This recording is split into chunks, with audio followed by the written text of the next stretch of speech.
You're just not quite what we're looking for in a senior leadership role. We need someone with a fresher perspective on digital integration. Before we jump back in, tell us where you're tuning in from, and if this story touches you, make sure you're subscribed, because tomorrow I've saved something extra special for you. Those words echoed in my head as I packed up my desk, carefully placing 8 years of memories into a cardboard box that suddenly seemed too small. My name is Jason Parker, and until yesterday, I was the leading candidate for head of operations at Pinnacle Solutions, one of Denver's fastest-growing software companies. Today, I'm the guy watching his career implode, while Elena Vasquez, my colleague of just 3 years, prepares to step into the role I've been grooming for since 2016. I first joined Pinnacle Solutions when we were just 20 people working out of a renovated warehouse in downtown Denver. Back then, we were scrappy, ambitious, and united by a shared vision of creating enterprise software that actually made people's lives easier.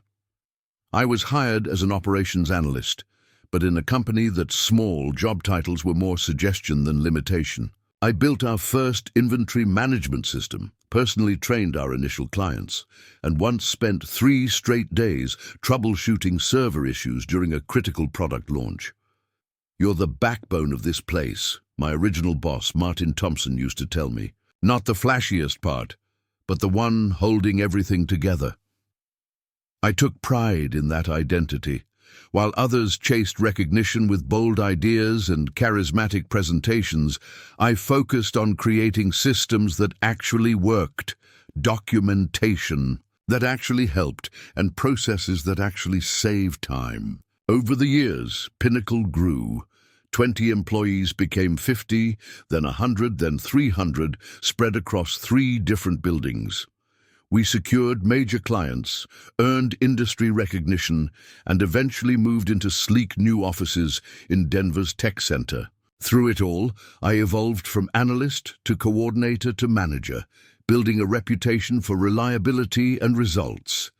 Then, about 3 years ago, the company culture began to shift. Martin retired, and the board brought in Damon Richards as our new CEO. He arrived from a flashy San Francisco tech company that had more Instagram followers than paying customers. Suddenly, our meetings were filled with buzzwords like disruptive innovation and growth hacking. Style began to overshadow substance. That's when Elena Vasquez joined our operations team. She came from a competitor with an impressive resume and even more impressive connections. From day one, she was a force, charismatic, confident, and incredibly skilled at making her accomplishments visible. While I stayed late ensuring our systems were running smoothly, Elena was networking at industry events.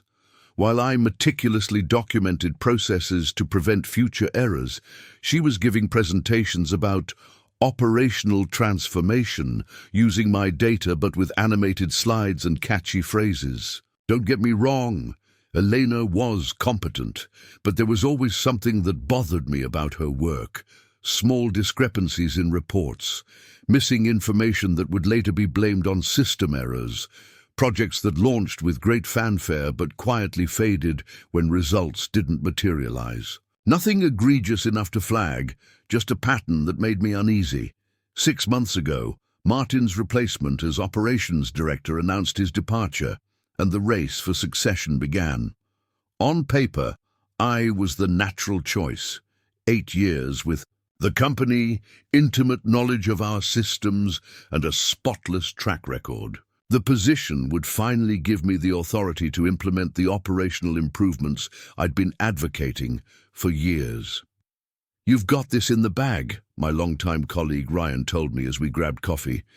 "Everyone knows this department runs on your systems." But as the selection process unfolded, I noticed the goalposts shifting. Suddenly, the conversation centered around digital transformation and innovative leadership.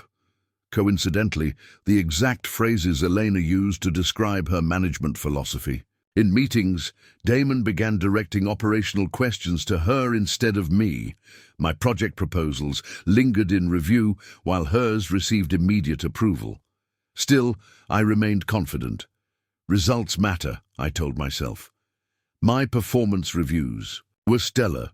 My projects consistently delivered on time and under budget, and client satisfaction scores for my team were the highest in the company. When the formal interviews began, I prepared meticulously, creating a comprehensive presentation outlining my vision for the department.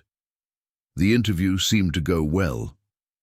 The panel, consisting of Damon, our HR director Melissa King, and board member Thomas Wilson, asked thoughtful questions about my experience and plans. Thomas, who had been with the company since before my time, seemed particularly impressed with my knowledge of our operational history and the solutions I proposed for current challenges.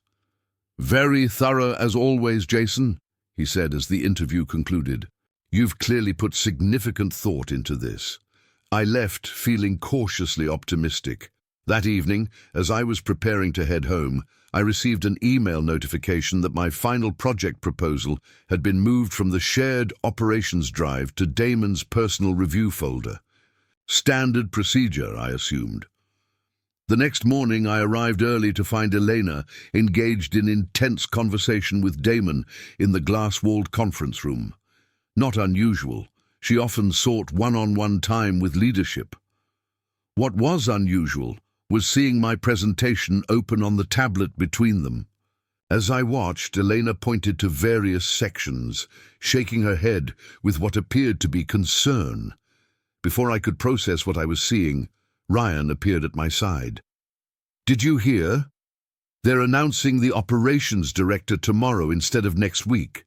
An uneasy feeling settled in my stomach.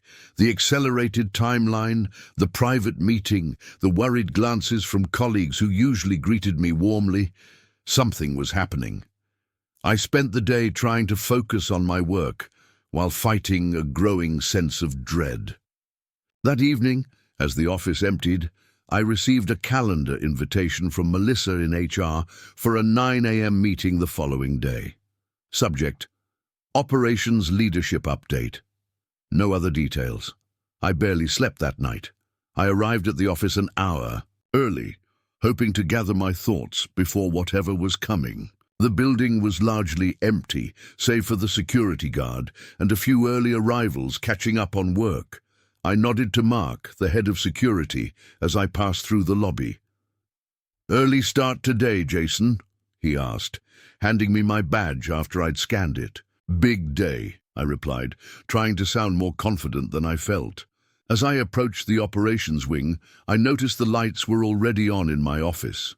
Strange. I was always the first one in. Through the glass door, I could see Elena standing at my desk, her back to the entrance. She appeared to be going through my computer. I paused, momentarily frozen by the unexpectedness of the scene. As I watched, she removed a small USB drive from my computer, quickly pocketed it, and began arranging papers on my desk. I cleared my throat as I entered. "Morning, Elena, you're here early." She startled visibly before composing herself with a practiced smile. "Jason, yes, I was just dropping off some reports for you to review. Damon wanted your input before they go to the client." The papers she'd placed on my desk were indeed client reports, but they were copies of ones I'd already reviewed days ago. I nodded, choosing not to confront her about what I'd seen. Something told me to stay quiet, to observe rather than react. "Thanks," I said casually. "I'll take a look." She lingered awkwardly for a moment before excusing herself. "I should get ready for the meeting. Good luck today, Jason." Good luck. The phrase hung in the air like a bad omen. At 9 a.m. sharp, I entered the conference room to find Damon, Melissa, and Thomas already seated. Elena arrived moments later, taking the seat furthest from me. The atmosphere was tense, formal, in a way that confirmed my worst suspicions. "Jason," Damon began without preamble, First, I want to thank you for your dedication to Pinnacle over the years. Your contribution has been significant. Past tense. My heart sank. However, after careful consideration, we've decided to go in a different direction for the Operations Director role. We'll be appointing Elena, effective immediately. I sat perfectly still, maintaining my composure while my mind raced. Different direction. The same vague phrase used countless times in corporate dismissals. We believe Elena's innovative approach to digital integration is what Pinnacle needs as we enter this next growth phase, Melissa added, not quite meeting my eyes. Thomas remained silent, his expression unreadable. I see, I finally managed, my voice steadier than I expected. Preparing and narrating this story took us a lot of time, so if you are enjoying it, subscribe to our channel. It means a lot to us. Now back to the story. May I ask, what specifically about my candidacy fell short? Damon shifted uncomfortably. It's not about falling short, Jason. Your technical skills are impeccable. But leadership requires more than technical proficiency. We need someone who can communicate our vision externally, who brings fresh perspectives to long-standing challenges. Someone like Elena, I said, glancing at my colleague, who had the grace to look momentarily uncomfortable. Exactly. Damon confirmed, seeming relieved at my apparent acceptance. We hope you'll support this transition and continue your valuable work at Pinnacle. The meeting concluded swiftly after that. Elena would be introduced as the new Operations Director at an all-hands meeting later that morning. I was expected to attend and demonstrate that unified front companies always emphasize during leadership changes. As everyone filed out, Thomas lingered, waiting until we were alone. "This isn't right, Jason," he said quietly. "Your proposal was excellent. Comprehensive, fiscally sound, and built on years of institutional knowledge." "Then why?" I asked simply. Thomas glanced toward the door. "Politics. Damon was impressed by Elena's connections to the venture capital firms we're courting for the next funding round. And frankly, she presents a more media-friendly image for the company's public relations efforts." I nodded slowly, processing this information. "Thank you for your honesty." "Just between us," Thomas added, lowering his voice further, "there were some concerns raised about your project management approach, suggestions that some of your documentation was inconsistent, that you might be taking credit for team efforts. Nothing concrete, just insinuations." My blood ran cold. "That's not true. Who—" Thomas gave me a meaningful look. "I think you know." He patted my shoulder awkwardly. "For what it's worth, I argued against this decision. Keep doing good work, Jason. These things have a way of sorting themselves out."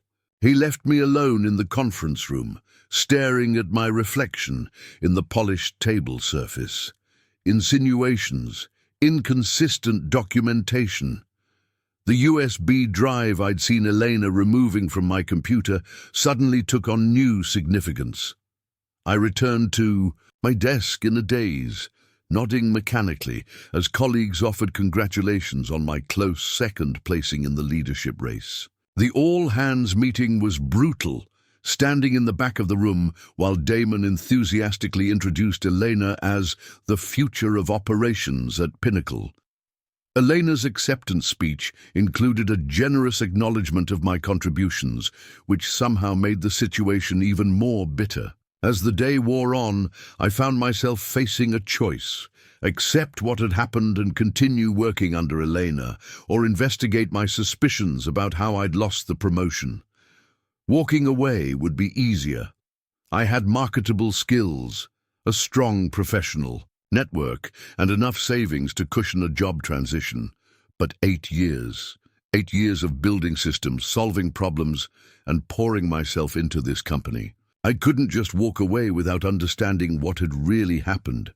After most people had left for the day, I approached Mark in the security office. We'd developed a friendly relationship over the years.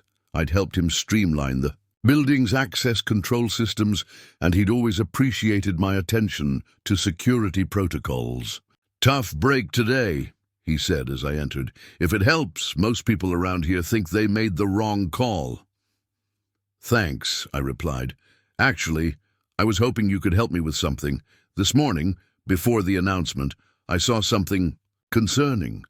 Elena was at my computer removing a USB drive. Given the timing and what happened after—" Mark frowned. "You think she accessed your files without permission? That's a serious security violation." "I don't want to make accusations without evidence," I said carefully. "But yes, I'm concerned about what happened. Would there be any way to verify what she was doing? Maybe through the security cameras?" Mark hesitated, clearly weighing company. Policy against his personal sense of justice. "There's a camera in that corridor that might have captured her entering your office. I can't access footage without authorization, but—" He paused, glancing at his computer. "Look, there's a security audit scheduled for tomorrow morning. As part of that process, I'll be reviewing footage from the past week to ensure all cameras are functioning properly." I understood his meaning. "If you happen to notice anything unusual during that routine audit, I would, of course, be obligated to report it," he finished. "Why don't you come by around 8 tomorrow? The audit should be complete by then." I nodded gratefully. "I appreciate your thoroughness, Mark." The next morning I arrived early again, my mind having raced all night with possibilities. What might Elena have taken from my computer? How could it have been used against me? Mark was waiting in the security office, his expression serious. "You'll want to see this," he said, pulling up footage on his monitor. "This is from yesterday, 7:32 a.m. The video clearly showed Elena entering my office, looking around cautiously before sitting at my computer. She inserted a USB drive, navigated through several screens, and then removed the drive about 3 minutes later. What happened next, however, was even more damning. She opened my desk drawer, removed a folder, and photographed several documents with her phone before replacing everything. "That's not all," Mark continued, switching to another camera view. "This is from 3 days ago, late evening. Watch." The new footage showed Elena in the conference room with my presentation materials open on her laptop. She appeared to be selectively deleting slides and replacing them with others from a separate folder. And here's last week, in Damon's office. This clip showed Elena in animated conversation with Damon, pointing to what looked like performance metrics on a tablet. As I watched, she swiped to a screen that I recognized as my project dashboard, except several key metrics had been altered, showing delays and budget overruns that didn't exist in my actual reports. "She manipulated my work," I said quietly, the full picture becoming clear. "Created a false narrative about my performance." Mark nodded grimly. "There's more from the past month, similar patterns. She's been systematically undermining your work while positioning herself as the solution to problems she invented." I sat back, momentarily overwhelmed by the scale of the deception and how perfectly it had been executed. "I need copies of this footage." "Already compiled," Mark said, handing me a secure drive. "As head of security, I'm required to document and report all potential violations of our information security protocols. My report has been submitted to HR, Thomas Wilson as head of the governance committee, and our legal team." I looked at him with new appreciation. "You didn't need me to come in this morning at all, did you? You'd already found this." Mark smiled slightly. "Let's just say your concerns prompted a very thorough security audit. What happens next is above my pay grade, but—" He gestured to his computer screen, where a meeting invitation had just appeared. "Looks like you're wanted in the executive conference room in 30 minutes. I spent those 30 minutes reviewing the evidence Mark had provided, each clip more damning than the last. By the time I entered the conference room, I felt strangely calm, centered by the clarity of finally understanding what had happened. Damon, Melissa, Thomas, and surprisingly our company attorney Claire Bennett were waiting. Elena was nowhere to be seen. "Jason," Thomas began, his tone grave but with an undercurrent of satisfaction, "some concerning information has come to light. We'd like to discuss it with you." For the next hour, we reviewed the security footage and its implications. Claire methodically documented each instance of Elena accessing my files without authorization, manipulating data, and misrepresenting my work to leadership. "This is a clear violation of our security protocols, confidentiality agreements, and frankly, our ethical standards," she concluded. "The question is how we proceed." Damon looked physically ill. I had no idea. She presented those metrics as if they came directly from our systems. I never thought to verify. "Because verification is usually my job," I said quietly. "The systems I built include multiple validation checkpoints specifically to prevent this kind of manipulation. Elena found a way around them." Thomas turned to Damon. "This fundamentally undermines yesterday's decision. We need to reconsider the operations director appointment immediately." Damon nodded, his earlier confidence deflated. "Agreed, and we need to address Elena's violations." "Where is she now?" I asked. "Meeting with the legal team," Melissa replied. "We're determining the full extent of her actions before making final decisions about termination and potential legal consequences." Thomas cleared his throat. "Jason, on behalf of the board, I want to apologize for what's happened. Your reputation and career prospects were deliberately damaged by these actions, and we failed in our due diligence by not more thoroughly investigating the claims made against your work." I accepted his apology with a nod, still processing everything. "What happens now?" "That's partly up to you," Damon said. "The operations director position is yours if you want it, effective immediately. We'll issue a company-wide correction and explanation. The question is whether you still want to be part of Pinnacle's leadership after this experience." It was a fair question. Did I want to stay at a company where my 8 years of dedication had been so easily dismissed? Where the CEO had been, so willing to believe the worst about me without verification, where style had triumphed over substance until fraud had been definitively proven. On the other hand, this moment represented an opportunity, not just for professional advancement, but for meaningful change. With Thomas's support and Damon suitably chastened, I might finally have the authority to implement the operational improvements I'd long advocated for. "I need time to think," I finally said, "and before I decide, I'd like to review Elena's access to our systems.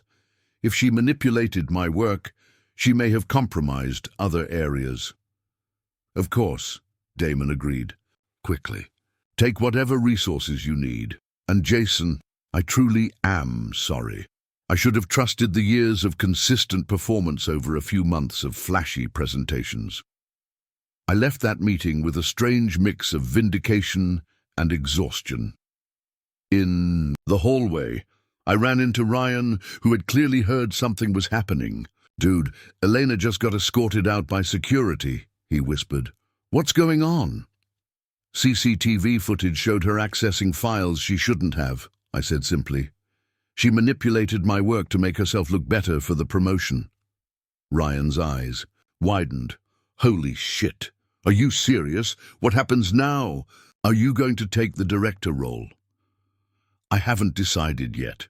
Over the next week, I immersed myself in a thorough audit of our systems, identifying and correcting every instance of Elena's manipulations. The extent of her deception was breathtaking, selective editing of reports, strategic delays of critical information, and careful cultivation of narratives that positioned her as more innovative while painting me as resistant to change.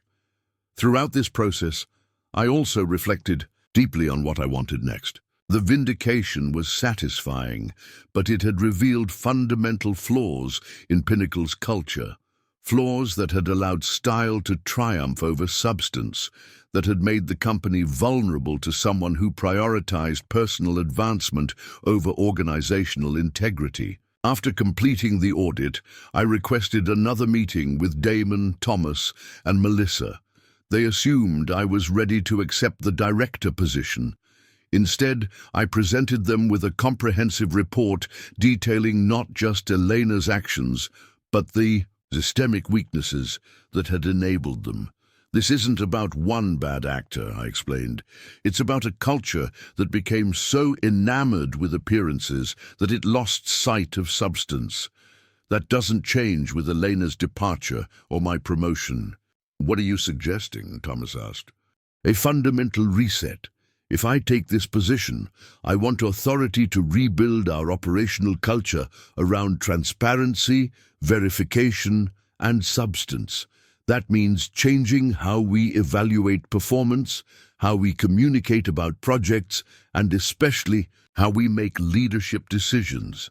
Damon looked uncomfortable but nodded. Those are significant changes. They're necessary ones, I countered. The alternative is remaining vulnerable to the next charismatic person who values advancement over integrity. After a lengthy discussion, they agreed to my terms. 2 days later, I was officially announced as Operations Director, with a mandate to implement the changes I'd outlined. The transition wasn't easy. Some people, particularly those who had aligned themselves with Elena's vision, resisted the new emphasis on verification and substance over presentation. But as genuine improvements began to materialize, more efficient processes, happier clients, fewer emergency fixes, the culture slowly began to shift. 6 months into my tenure as director, we completed our most successful quarter to date. The systems I'd championed had prevented 3 potential major issues before they impacted clients. Our team's satisfaction scores had improved dramatically. Even Damon had become a convert, frequently citing our commitment to operational integrity in investor meetings. After our quarterly review meeting, Thomas lingered behind to chat. "You've transformed this department," he said, "even beyond what I expected. Have you thought about what comes next? The COO position will be opening up next year." I smiled, thinking about how different my reaction to this question was now compared to a year ago. I'm exactly where I need to be right now, building something that works, something that lasts. That's always been what matters to me. As Thomas left, I stayed for a moment in the empty conference room, reflecting on the journey. The sabotage had been a blessing in disguise, forcing a confrontation with problems that might otherwise have festered unchallenged.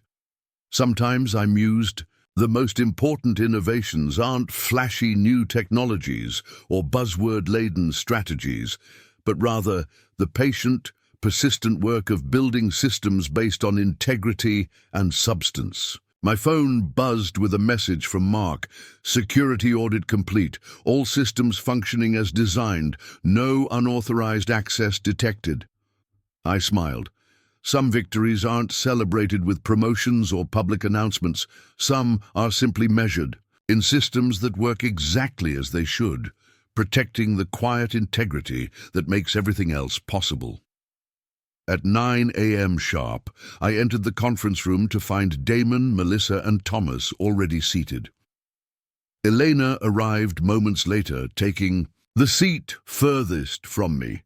The atmosphere was tense, formal in a way that confirmed my worst suspicions. "Jason," Damon began without preamble, "first, I want to thank you for your dedication to Pinnacle over the years. Your contribution has been significant." Past tense. My heart sank. However, After careful consideration, we've decided to go in a different direction for the Operations Director role. We'll be appointing Elena, effective immediately. I sat perfectly still, maintaining my composure while my mind raced. Different direction. The same vague phrase used countless times. In corporate dismissals, we believe Elena's innovative approach to digital integration is what Pinnacle needs as we enter this next growth phase, Melissa added, not quite meeting my eyes. Thomas remained silent, his expression unreadable. I see, I finally managed, my voice steadier than I expected. May I ask what specifically about my candidacy fell short? Damon shifted uncomfortably. It's not about falling short, Jason. Your technical skills are impeccable, but leadership requires more than technical proficiency. We need someone who can communicate our vision externally, who brings fresh perspectives to long-standing challenges. Someone like Elena, I said, glancing at my colleague, who had the grace to look momentarily uncomfortable. Exactly, Damon confirmed, seeming relieved at my apparent acceptance. We hope you'll support this transition and continue your valuable work at Pinnacle. The meeting concluded swiftly after that. Elena would be introduced as the new operations director at an all-hands meeting later that morning. I was expected to attend and demonstrate that unified front companies always emphasize during leadership changes. As everyone filed out, Thomas lingered, waiting until we were alone. "This isn't right, Jason," he said quietly. "Your proposal was excellent, comprehensive, fiscally sound, and built on years of institutional knowledge." "Then why?" I asked simply. Thomas glanced toward the door. "Politics." Damon was impressed by Elena's connections to the venture capital firms we're courting for the next funding round. And frankly, she presents a more media-friendly image for the company's public relations efforts. I nodded slowly, processing this information. "Thank you for your honesty." "Just between us," Thomas added, lowering his voice further.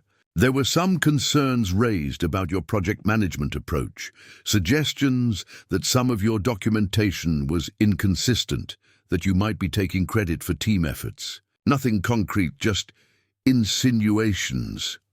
My blood ran cold. "That's not true. Who—" Thomas gave me a meaningful look. "I think you know." He patted my shoulder awkwardly. "For what it's worth, I argued against this decision." "Keep doing. Good work, Jason. These things have a way of sorting themselves out." He left me alone in the conference room, staring at my reflection in the polished table surface. Insinuations, inconsistent documentation. The USB drive I'd seen Elena removing from my computer suddenly took on new significance. I returned to my desk in a daze, nodding mechanically as colleagues offered congratulations on my close second placing in the leadership race. The all-hands meeting was brutal. Standing in the back of the room, while Damon enthusiastically introduced Elena as the future of operations at Pinnacle. Elena's acceptance speech included a generous acknowledgement of my contributions, which somehow made the situation even more bitter. "Jason has built an incredible foundation for us," she said, her tone perfectly calibrated between respect and subtle suggestion that my work was somehow outdated. "I look forward to evolving those systems to meet the challenges of tomorrow's digital landscape." Evolving, as if my meticulously designed systems were primitive creatures in need of intervention. I maintained my professional smile, even as colleagues glanced my way, with expressions ranging from sympathy to curiosity. After the meeting, I escaped to the quiet of the server room on the building's lower level. It had always been my thinking. Space, the steady hum of equipment somehow clearing my mind in times of stress. I sat on the maintenance stool in the corner, considering my options. I could walk away. After 8 years, my reputation in the industry was solid. Several former colleagues had reached out over the years with offers. With my experience, finding another position wouldn't be difficult. I could stay and accept the situation, continue managing my team under Elena's direction, focus on my work, and wait for the opportunity to prove my value. The path of least resistance, or I could investigate. The USB drive, the altered documentation Thomas had mentioned, the timing of it all. Something wasn't right. Elena's early morning visit to my office was no coincidence. The question was whether I could prove it, and more importantly, whether doing so would even matter. My phone buzzed with a text from Ryan. "Drinks tonight. Seems like you could use one." I smiled faintly. Ryan had been with the company almost as long as I had, working his way up from junior developer to lead software architect. He'd understand what I was going through. "Definitely," I replied. "Porter's at 7?" I spent the remainder of the day going through the motions, attending meetings, responding to emails, and trying to act as if my professional world hadn't just imploded. Elena was conspicuously absent, likely in orientation meetings for her new role. Part of me was relieved. I wasn't ready to face her directly. As I was preparing to leave, my desk phone rang, a rare occurrence in an office that primarily used digital communication. Jason Parker speaking. "Jason, it's Angela from Facilities Management." Angela had been handling our building operations since we moved into the tech center. "I'm finalizing the office reassignment for tomorrow, and I wanted to confirm you'll be moving to the East Wing workspace." I froze. "Office reassignment?" "Yes, I have the form here." Elena submitted it this morning. "As the new operations director, she'll be taking your current office, and you'll be moving to a workspace in the general operations area." My office, of course. Directors had private offices. Senior managers worked from the open concept workspaces. A logical transition, in theory. But the speed of it, less than 8 hours after the announcement, felt deliberately humiliating. "I wasn't aware of this change," I said carefully. "When was this scheduled to happen?" "First thing tomorrow. The movers are booked for 7 a.m. Angela paused, seeming to sense my discomfort. "Was this not discussed with you?" "Not specifically, no, but I understand the protocol." I kept my tone neutral, professional. "I'll make sure my personal items are packed tonight." After ending the call, I sat motionless, absorbing this latest development. Moving me out of my office before I'd even had time to process the promotion decision felt calculated, a power move designed to cement my new subordinate status. I opened my computer and began systematically reviewing my recent projects. If Elena had been altering my documentation, there would be evidence in the system logs. Pinnacle used an enterprise document management platform that tracked all changes, even if the original documents were modified. What I found confirmed my suspicions. Several key performance reports for my largest project had been accessed and modified last week, during hours when I'd been in all-day leadership training sessions. The changes were subtle but significant. Delivery timelines extended by small increments, budget allocations slightly increased, resource requirements adjusted upward. Individually, each change suggested minor inefficiency. Collectively, they painted a picture of a project gradually slipping out of control. But the system logs held another surprise. The changes hadn't been made directly through Elena's account. That would have been too obvious. Instead, they had been executed through an admin account belonging to Tyler Keller, a junior IT specialist who had joined the company about 6 months after Elena. I remembered Tyler vaguely. Quiet, technically competent, and frequently seen in Elena's orbit.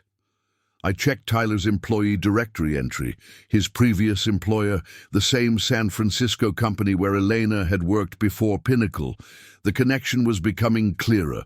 With renewed purpose, I expanded my search, examining logs for all my major projects over the past 3 months. The pattern repeated. Small but meaningful alterations that collectively suggested declining performance, all executed through Tyler's admin credentials during times when I could be verified to be elsewhere. By the time I finished, it was nearly 7 p.m. I quickly packed my personal items into a box, not wanting the movers to handle my belongings in the morning. Among them was a small digital picture frame containing photos of my hiking trips through Colorado's national parks, my rare escapes from the demands of Pinnacle. As I unplugged it, I noticed something unusual. The USB port had a tiny scratch mark that hadn't been there before. Someone had connected a device to it recently, and I certainly hadn't. The picture frame was actually a dual-purpose device, a gift from my brother, who worked in cybersecurity. In addition to displaying photos, it contained a secondary storage system that continuously backed up any device connected to it. He'd given it to me as a half-joke, half-precaution after I'd lost some personal files during a system update. "Corporate espionage is real," he'd said, only partially kidding. "This keeps a rolling 30-day backup of anything that connects to it, just a little insurance policy." I'd mostly forgotten about this feature, using it simply as a photo display. Now I wondered if it might have captured something from Elena's early morning visit. Porter's was a small pub several blocks from the office, far enough away that we rarely encountered other Pinnacle employees there. Ryan was already at a corner booth when I arrived, 2 beers waiting on the table. "You look like hell," he said by way of greeting. "Feel worse," I replied, sliding into the booth. "They're moving me out of my office tomorrow morning." Ryan winced. "Already? That's cold." "It gets better. I think Elena has been systematically sabotaging my projects to make herself look better for the promotion." I explained what I'd found, the altered documents, the connection to Tyler, the suspicious timing. Ryan listened intently, his expression darkening. "That tracks with something I noticed last month," he said when I finished. "Remember that platform migration issue we had with the Henderson account? Elena presented it to leadership as a problem, stemming from outdated protocols in your original system design. It was a compatibility issue with Henderson's new firewall," I corrected. "Nothing to do with our protocol design." "Exactly. I tried to point that out in the meeting, but she had this very convincing slide deck showing how the issue revealed systemic weaknesses in our approach." Damon ate it up. I took a long drink of my beer, pieces falling into place. "She's been building this narrative for months, every small issue twisted to suggest my methods are becoming outdated, while positioning herself as the forward-thinking alternative." Ryan leaned forward. "So what are you going to do? Take this to HR?" I considered the question. "Not yet. The document alterations are traceable to Tyler, not Elena. She's been careful to maintain plausible deniability. And even if I could prove she directed him, it would look like sour grapes, the passed-over candidate trying to discredit his new boss." "But you can't just let this go, Jason. It's fraud, corporate sabotage." "I know." I reached into my bag and pulled out the digital picture frame. "And I might have caught her in the act." I explained about the backup feature and the scratch mark I'd noticed. Ryan, a software architect with a background in data recovery, immediately understood the implications. "If she connected her USB drive to this, while it was plugged into your computer, it might have captured data about what she was accessing." He examined the device. "I can help you extract the logs from this, but not here. Let's go to my place." Ryan's apartment was a typical programmer's domain. Minimal furniture, maximum technology. His home workstation would have put most corporate IT departments to shame. "This might take a while," he warned, connecting the picture frame to his computer through a specialized interface. The backup system is designed to be unobtrusive, which means the data isn't stored in an easily accessible format. I nodded. settling into a chair beside him. "I appreciate this, Ryan. I know I'm putting you in an awkward position." He shrugged. 8 years of friendship trumps corporate politics. Besides, what she did was wrong. If the situations were reversed, you'd do the same for me. As Ryan worked, I filled him in on more details: the early morning encounter, Thomas's cryptic warnings, the sudden acceleration of the promotion announcement. The more I verbalized it, the more deliberate the whole scheme appeared. "Got something?" Ryan announced after nearly 2 hours of concentrated effort. The frame captured a log of files accessed during a connection at 7:36 a.m. today. He turned the screen toward me, displaying a list of directories and files. Most were standard project documents and performance reports, the types of files any operations manager would legitimately need to access. But at the bottom of the list was something that made my breath catch: Ops Dear Proposal, Parker Final PPTX, and Operational Metrics Q1, Q3, 2023, XLSX, my presentation for the director position, and the supporting metrics that demonstrated my team's exceptional performance. "She copied my entire proposal," I said, disbelief giving way to anger, "and the quarterly metrics that supported it." Ryan scrolled through more data. "There's more. Look at these timestamps."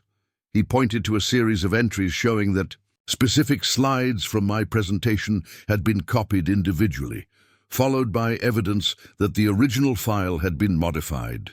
"She didn't just copy it, she altered the original on your system, probably removing or changing key points to weaken your case. Can we see what changes were made?" Ryan shook his head. "Not from this log alone. It only shows that the files were accessed and modified, not the specific changes." I leaned back, processing this information. "So we know she accessed and altered my files without authorization, but we can't prove exactly what she changed." "Not from this," Ryan agreed. But combined with the document management logs showing Tyler's systematic alterations to your project reports, it establishes a pattern." "A pattern isn't proof of conspiracy," I countered. "Tyler could claim he was just fixing errors he noticed. Elena could say she was reviewing my presentation as part of her preparation to take over the department." Ryan gave me a skeptical look. "At 7:30 in the morning, before the decision was officially announced, using a USB drive she didn't want anyone to see." He had a point. The timing and secrecy suggested consciousness of wrongdoing, but I'd been in corporate environments long enough to know that suggestion wasn't the same as proof. "There's one more angle we haven't considered," Ryan said after a moment. "Security cameras." I looked up. "What about them?" "Pinnacle installed that new security system last year, remember? The one with cameras covering all access points and main corridors. If Elena was in your office that early, there might be footage." Hope flickered briefly before reality dampened it. "Security footage is controlled by facilities management. I'd need authorization to access it, which means going through channels that would alert Elena." "Not necessarily." Ryan hesitated. "I know someone in security who might be willing to check discreetly. No promises, but it's worth a try." I considered the ethical implications. Asking Ryan's contact to access security footage without proper authorization crossed a line. But then again, so did sabotaging a colleague's career through fraudulent manipulation of their work. "Do it," I decided, "but tell your contact to be careful. I don't want anyone else risking their job over this." Ryan nodded, typing a message on his phone. "I'll reach out. In the meantime, you should document everything we've found so far. Times, dates, specific files accessed. The more detailed, the better." I spent the next hour creating a comprehensive timeline, starting with the earliest project alterations we'd identified and continuing through to the morning's events. When organized chronologically, the pattern became even more apparent. A systematic campaign to undermine my work while elevating Elena's profile, culminating in the final act of accessing and modifying my director proposal on the very morning of the decision. Ryan's phone chimed with a message. My contact says she'll check the footage during her shift tonight. Should have an answer by morning. It was nearly midnight when I finally left Ryan's apartment. The weight of the days, events settling heavily on my shoulders. I'd lost the promotion I'd worked 8 years for, been effectively demoted with the office relocation, and discovered evidence of deliberate sabotage. Yet despite all this, I felt a strange sense of clarity, understanding the truth, even a painful truth, was preferable to confusion and self-doubt. I slept surprisingly well that night, perhaps from emotional exhaustion. The next morning, I arrived at the office at 6:30 a.m., determined to beat the movers and remove my personal items with dignity. The building was nearly empty, with only security and maintenance staff present. As I approached my soon-to-be former office, I was surprised to see Mark, the head of security, waiting outside my door. "Morning, Jason," he said, his expression serious. "Got a minute to talk?" I unlocked my office, gesturing for him to enter. "What's going on, Mark?" He closed the door behind us. "I received an unusual request last night to review security footage of your office from yesterday morning." My heart skipped. Ryan's contact must have gone directly to Mark instead of checking herself. "I see," I said carefully. "And did you review it?" "I did." Mark's expression remained neutral. "Protocol requires me to file a report when I observe potential security violations. Before I do that, I wanted to give you a heads up, since it involves your office." I held my breath, unsure whether Mark was about to report me for requesting unauthorized access to security footage, or whether he'd actually found evidence of Elena's intrusion. The footage clearly shows Elena Vasquez entering your office at 7:32 a.m., accessing your computer with a USB device and removing files. She was not authorized to be in your private office during non-business hours, nor to access your computer without supervision. Relief washed over me. "You're filing a security violation report against Elena?" Mark nodded. "It's already done. The footage has been preserved according to our evidence retention protocol, and the report has been submitted to HR and Thomas Wilson as head of the governance committee." I stared at him, processing this unexpected development. "Why are you telling me this directly?" Mark's professional demeanor softened slightly. 8 years, Jason. You've always treated security staff with respect, remembered our names, asked about our families. When Elena started demanding special access to restricted areas without following protocols, claiming executive privilege she didn't have. Let's just say you build different kinds of relationships with people when you treat them like actual humans. I felt a surge of gratitude. "Thank you, Mark. I appreciate the heads up." "There's more," he continued. "After identifying this violation, I conducted a standard security audit of related areas.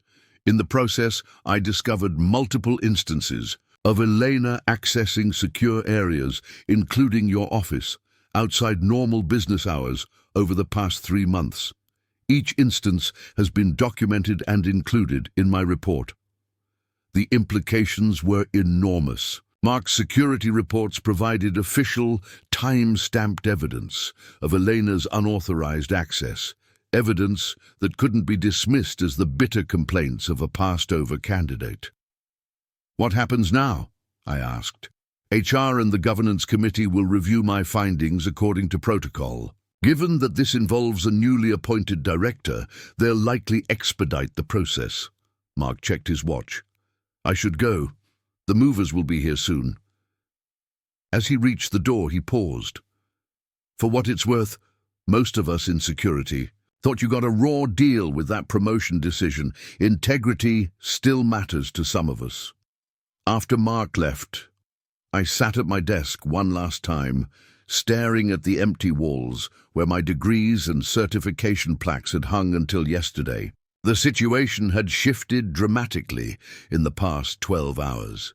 What had seemed like a career setback with no recourse now had potential for resolution, or at least for the truth to be revealed. My phone buzzed with a text from Ryan. Security. Footage? I replied simply. Mark handled it. Official security violation reports filed. Multiple instances documented.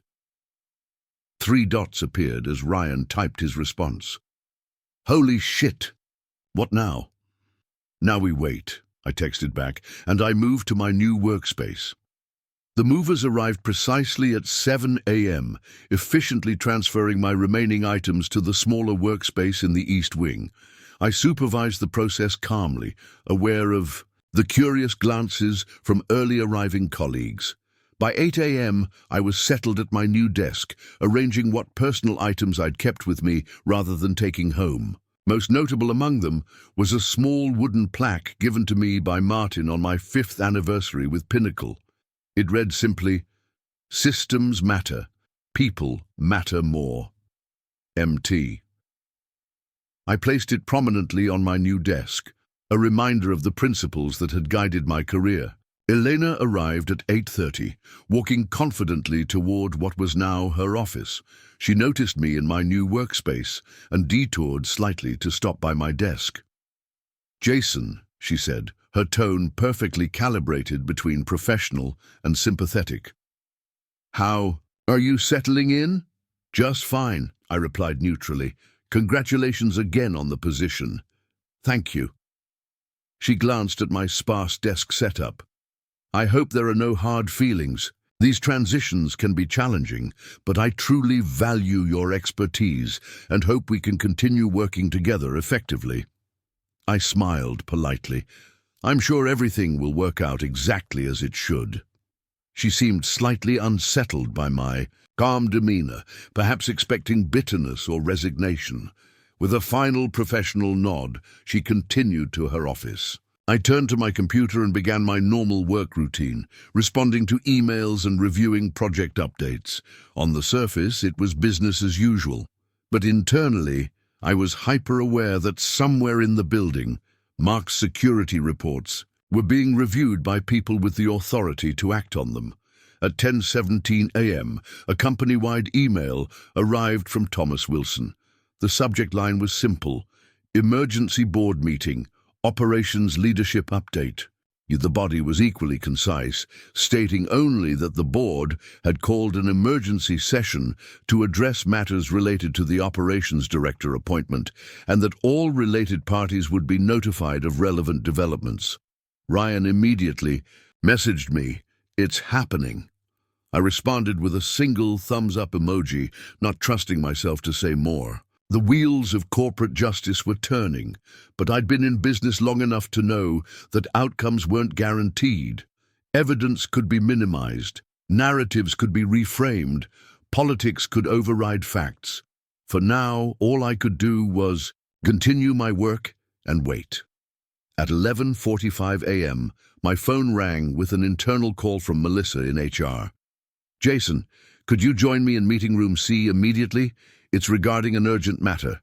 "Of course," I replied, keeping my tone neutral despite my racing heart. "I'll be right there." As I walked toward the meeting room, I passed Elena's office.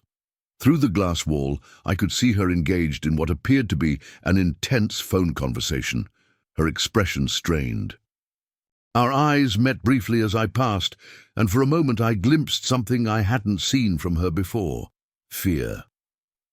Meeting Room C was one of the smaller conference rooms, typically used for sensitive discussions rather than general meetings. As I approached, I could see Melissa through the glass door, along with Thomas Wilson and Claire Bennett, Pinnacle's legal counsel. Their presence together suggested this was far more serious than a routine HR matter. I knocked lightly before entering. "You wanted to see me," "Jason, please come in and close the door," Melissa said, her tone carefully neutral. As I took a seat across from them, I noticed a manila folder marked "Confidential" on the table. Thomas spoke first. "Jason, we've received some concerning information regarding potential security violations and data manipulation involving your recent director candidacy." My heart raced. Were they somehow trying to pin Elena's actions on me? "I'm aware of the situation," I said cautiously. "Mark from security briefed me this morning about the unauthorized access to my office and computer." Claire, the attorney, raised an eyebrow. "Mark informed you directly?" "Yes. He mentioned filing security violation reports regarding multiple instances of unauthorized access." The three exchanged glances. Thomas nodded slightly to Melissa, who opened the folder. "We've reviewed the security footage and associated reports," she confirmed. "They clearly show Elena Vasquez accessing your office and computer systems without authorization on multiple occasions, most recently yesterday morning before the director announcement. Additionally," Thomas continued, "our IT security team has uncovered evidence of systematic document manipulation involving your project files, executed through Tyler Keller's credentials, but occurring at times when Tyler was verifiably off-site." Relief washed over me. They weren't accusing me. They were acknowledging the evidence of sabotage. "We've placed both Elena and Tyler on administrative leave pending a full investigation," Claire added.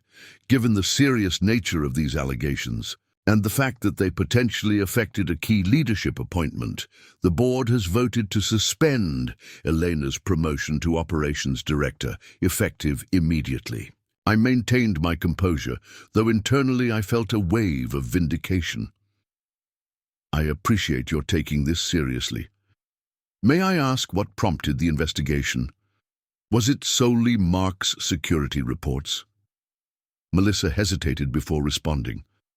"Mark's reports were the catalyst, yes. But once they were filed, Thomas requested a comprehensive audit of all system access logs related to your projects and presentation materials. The findings were troubling. The patterns were too consistent to be coincidental," Thomas explained. "Selective modifications that collectively created a misleading impression of your performance, all executed through channels that maintained plausible deniability for Elena while systematically undermining your candidacy." Claire interjected, her tone measured. "To be clear, we're still in the investigative phase. While the evidence of unauthorized access is incontrovertible, establishing a direct connection between that access and the document manipulations requires additional forensic analysis." "I understand," I said, processing everything they were sharing. "What happens now?" "The board has called an emergency session to address the leadership gap in operations," Thomas replied. "In the interim, they've requested that you temporarily assume the director responsibilities, given your seniority and institutional knowledge." I hadn't expected this. After yesterday's dismissal and this morning's office relocation, the whiplash of being asked to step into the very role I'd been denied was disorienting. "This is a temporary appointment," Melissa clarified, perhaps misreading my hesitation as eagerness.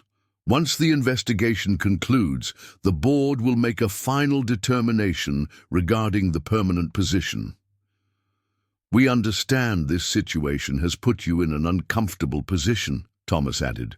"But the department needs leadership, and you're the logical choice to provide stability during this transition."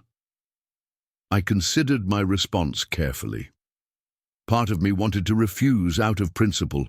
I didn't want to be anyone's emergency solution after being deemed insufficient just a day earlier. But another part recognized the opportunity to demonstrate exactly why I should have been selected in the first place. "I'll step in temporarily," I agreed, "but I'd like access to all findings from the investigation as it progresses.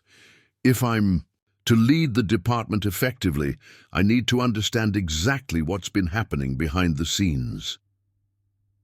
Claire and Melissa exchanged glances, but Thomas nodded decisively. That's reasonable. We'll ensure you're kept informed of all relevant developments within the bounds of legal protocol. There's one more thing, Melissa added, reaching into the folder again. We found this during the initial review of Elena's company email. She slid a printed email across the table.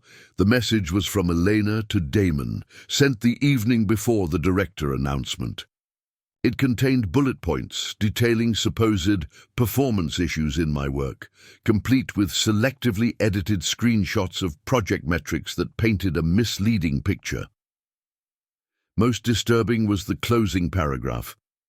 As we discussed, these ongoing issues with Jason's approach raised serious concerns about his suitability for the director role. While his technical knowledge is solid, his resistance to digital transformation and modern management methodologies would set operations back at a time when we're positioning for Series C funding. I've prepared talking points for tomorrow's meeting to help frame the decision in terms of forward-looking leadership rather than specific deficiencies. Reading Elena's calculated dismantling of my candidacy, complete with a strategy for how to deliver the rejection in a way that wouldn't trigger suspicion, sent a wave of cold anger through me. This wasn't just opportunistic advantage-taking, it was a deliberate, premeditated campaign to discredit me.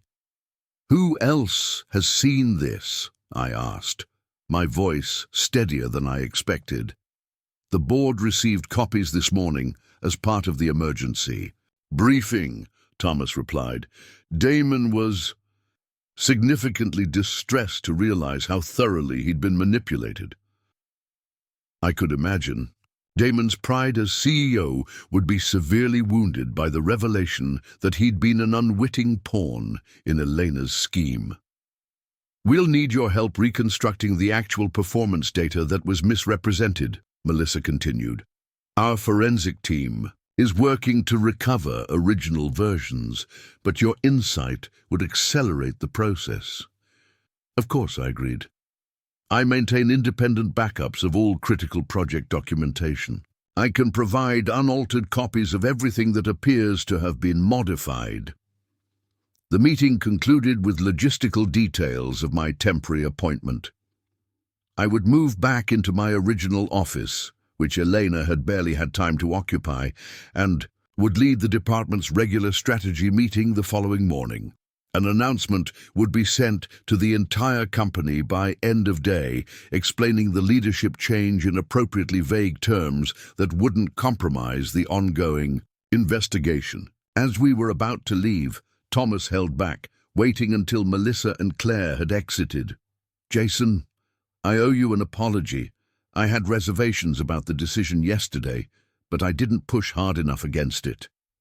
You tried to warn me, I acknowledged. The comments about insinuations and politics.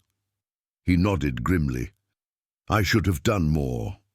When someone builds a career on integrity and results as you have, they deserve better than to be undermined by manipulation and deception. His words were validating, but also raised a question that had been nagging at me. Why do you think she targeted me specifically? There were other candidates for the position. Thomas considered this. From what we've uncovered so far, this wasn't a spontaneous, opportunistic move. Elena came to Pinnacle with a very specific career trajectory in mind. Your position, with its comprehensive system oversight and path to directorship, was likely her target from the beginning. The idea that my professional setback had been years in the making rather than a recent development was sobering. It suggested a level of calculation that went beyond normal corporate ambition. There's something else you should know, Thomas added, lowering his voice further. Tyler has already approached HR requesting whistleblower protection. He's claiming Elena coerced his participation by threatening to expose a previous compliance violation he'd committed at their former company. This new information added another dimension to the situation. Is he credible? Preliminary assessment suggests yes. He's provided text messages and recorded conversations that corroborate his account. If his testimony holds up under scrutiny, it will significantly strengthen the case against Elena. I processed this information as I walked back through the office. Colleagues glanced curiously in my direction, clearly aware that something significant was unfolding, but uncertain of the details. Ryan caught my eye from across the floor, raising his eyebrows questioningly. I gave him a subtle thumbs up, promising details later. By late afternoon, the company-wide email had been sent, announcing my appointment as interim operations director due to unforeseen circumstances requiring Ms. Vasquez's temporary leave of absence. The deliberately vague language sparked immediate speculation, with my inbox filling with congratulatory messages tinged with confused inquiries about what had transpired. I responded to each with professional neutrality, neither confirming nor denying the swirling rumors that had already begun to circulate. My focus needed to remain on stabilizing the department and correcting any damage Elena's manipulations might have caused to ongoing projects. As I was settling back into my original office, the movers having reversed this morning's relocation with impressive efficiency, my phone rang with a call from an unfamiliar number. Jason Parker speaking. Mr. Parker, this is Detective Marquez with the Denver Police Department Economic Crimes Unit. The formal introduction sent a jolt of surprise through me. I'm calling regarding a case that may involve your company, Pinnacle Solutions. Police involvement suggested this situation had escalated beyond internal corporate misconduct. How can I help, Detective? We've received information concerning potential computer fraud and data theft at your organization. Given your position, we'd like to arrange an interview to discuss certain activities that may have legal implications. Of course, I agreed, trying to process this new development. May I ask what prompted police involvement? Our company is conducting an internal investigation, but I wasn't aware law enforcement had been notified. We received a direct report from your legal department approximately 2 hours ago, Detective Marquez explained. The nature of the allegations, unauthorized computer access combined with apparent manipulation of company data for financial gain, falls under statutes addressing corporate espionage and fraud. Financial gain, the phrase caught my attention. I was under the impression this was primarily about internal position jockeying and career advancement. That may be part of it, the detective acknowledged, but our preliminary information suggests more complex motivations. Would tomorrow morning at 10 a.m. work for an interview at your office?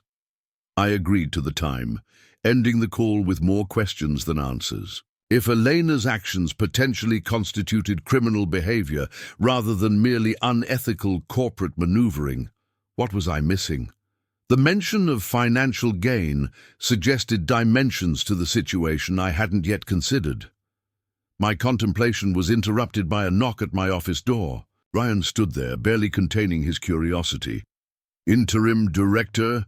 he asked, eyebrows raised. "Care to fill in the massive gaps in that company email?" I gestured for him to enter and close the door. It's been quite a day. Over the next 20 minutes I briefed him on the morning's developments, the security footage, the document manipulation evidence, the emergency board meeting that had resulted in Elena's suspension and my temporary appointment. "So the picture frame actually caught her," Ryan marveled. "That's some poetic justice right there." The frame helped confirm what happened, but Mark's security footage was the smoking gun, I clarified. Multiple instances of unauthorized access, all documented through official channels. Ryan shook his head in disbelief, and Tyler's flipped on her. Man, her house of cards collapsed fast. "There's more," I said, lowering my voice despite the closed door. "The police are involved now. Economic Crimes Unit. They're suggesting There might be financial motivations beyond just career advancement. Ryan's expression shifted from amazement to concern. Financial motivations? Like what? I don't know yet. The detective mentioned financial gain, but didn't elaborate. They're coming tomorrow to interview me. That's concerning, Ryan said slowly. If the police are involved, this goes way beyond someone sabotaging your promotion. I nodded, sharing his unease. I've been focused on the career impact, but what if that was just a side effect of something larger? What could Elena gain financially from becoming operations director? The salary bump is nice, but hardly worth risking criminal charges over. It was the right question, and one I didn't have an answer for. I'm going to dig deeper into the project she's been most interested in since joining Pinnacle. Maybe there's something there I've been missing. Ryan offered to help, and we spent the next several hours methodically reviewing every major initiative Elena had involved herself with over the past year. Most appeared innocuous: standard operational improvements, efficiency initiatives, vendor, relationship management, nothing that screamed financial impropriety. Then Ryan noticed something. Hey, wasn't Elena the one who pushed hard for switching to Vertex systems for our cloud security infrastructure? Yes, I confirmed, recalling the heated discussions from several months back. She made a compelling case for their comprehensive approach over our existing vendor relationships, and she was pretty insistent about handling the vendor negotiations herself, right? Even though that would normally fall under your purview as the senior operations manager. I pulled up the Vertex contract documentation, scanning through the terms with newfound suspicion. The agreement looked standard at first glance: competitive pricing, comprehensive service package, reasonable termination clauses. But as I dug deeper into the technical specifications, something caught my attention. Look at this section on data routing and storage, I said, pointing to a clause buried in the technical addendum. Vertex's security protocol includes a secondary data validation layer that routes copies of all flagged transactions through their proprietary verification system. Ryan leaned closer, scanning the dense technical language. So they potentially have access to copies of our transaction data? That's not uncommon for security vendors, but combined with everything else, it bears closer examination. I pulled up Vertex's corporate registration information, searching for any connections to Elena or her previous employers. Nothing immediately jumped out, but a reference to their parent company, Alpine Technology Partners, triggered a memory. Where had I heard that name before? Ryan, can you look up Alpine Technology Partners, see if there's any connection to Horizon Tech in San Francisco? Horizon was the company Elena and Tyler had both worked for before joining Pinnacle. Ryan typed rapidly, then let out a low whistle.